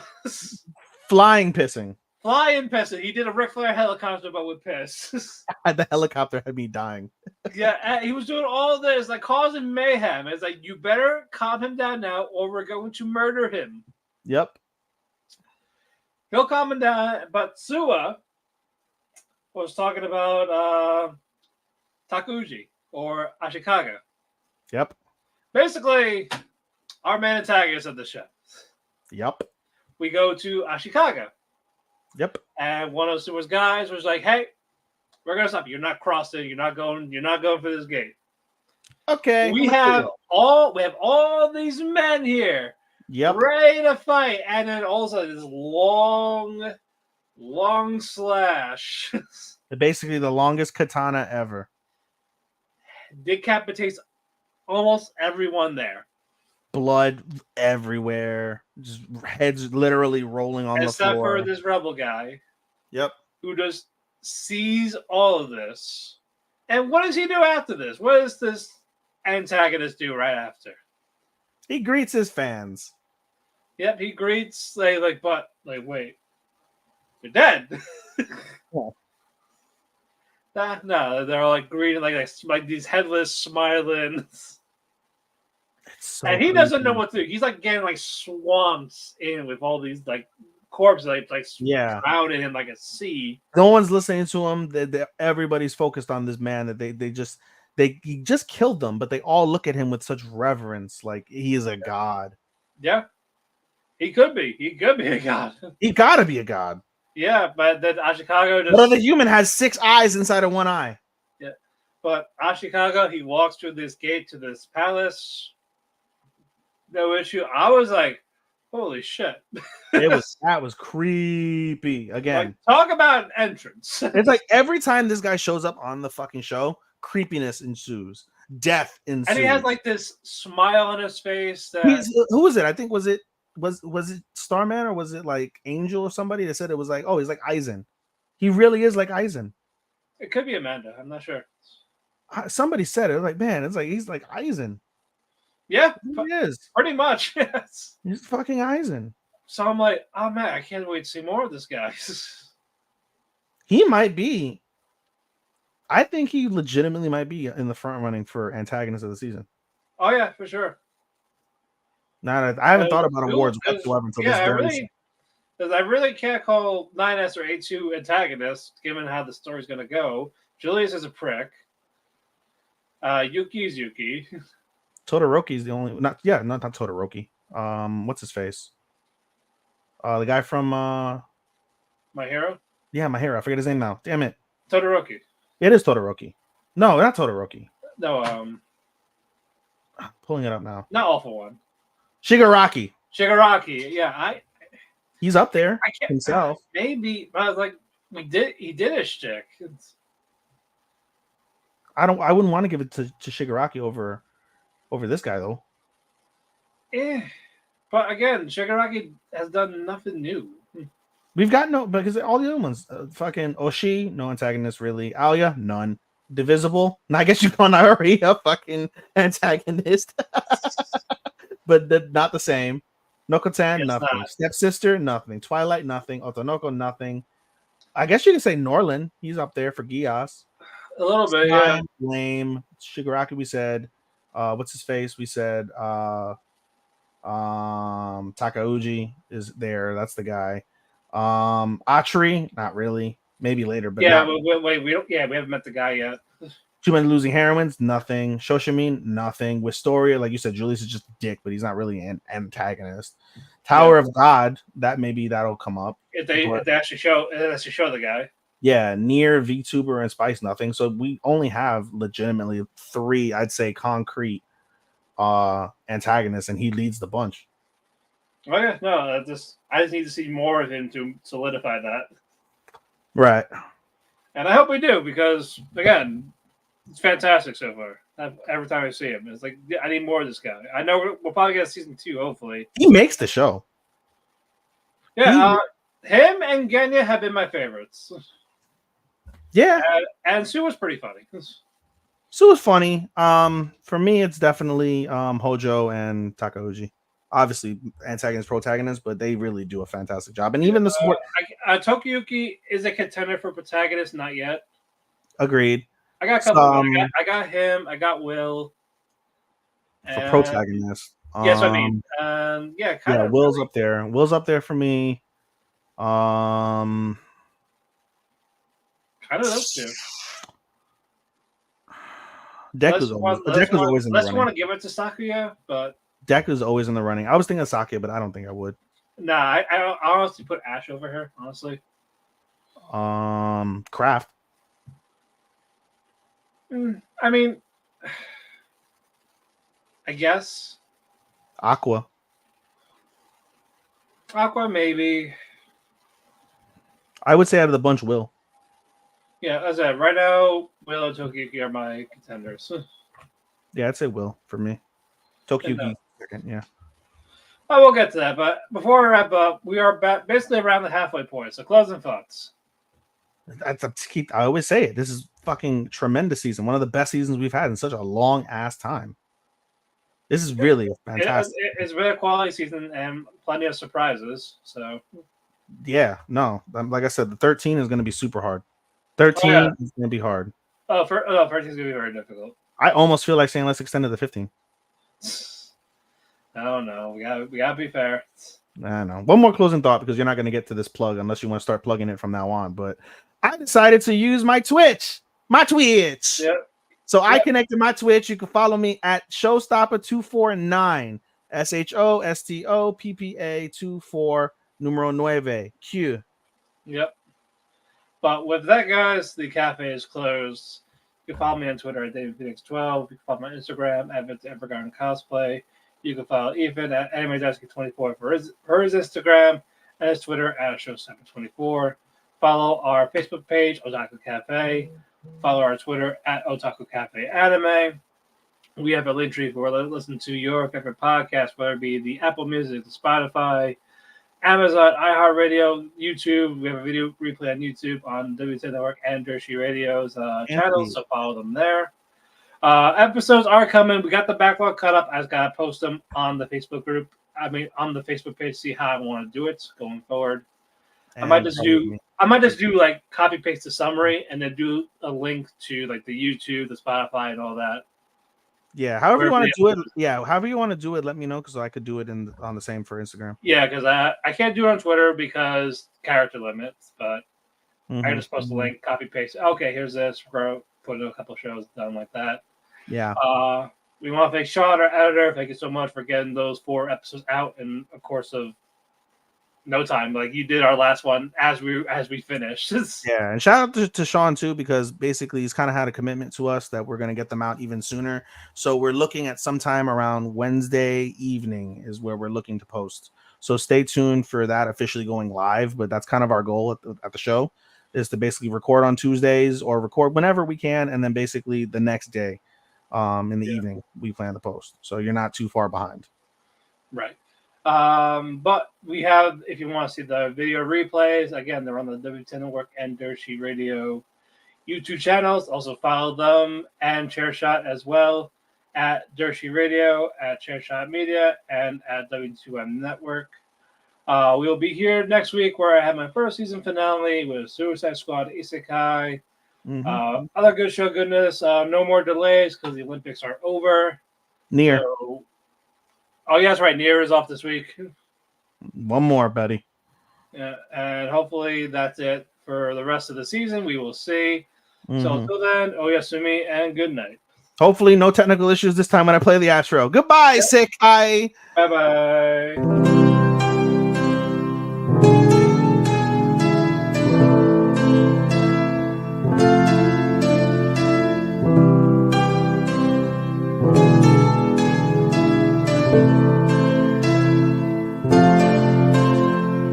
When the sun goes to sleep, I find myself in a heap because it hurts so much to be away from you.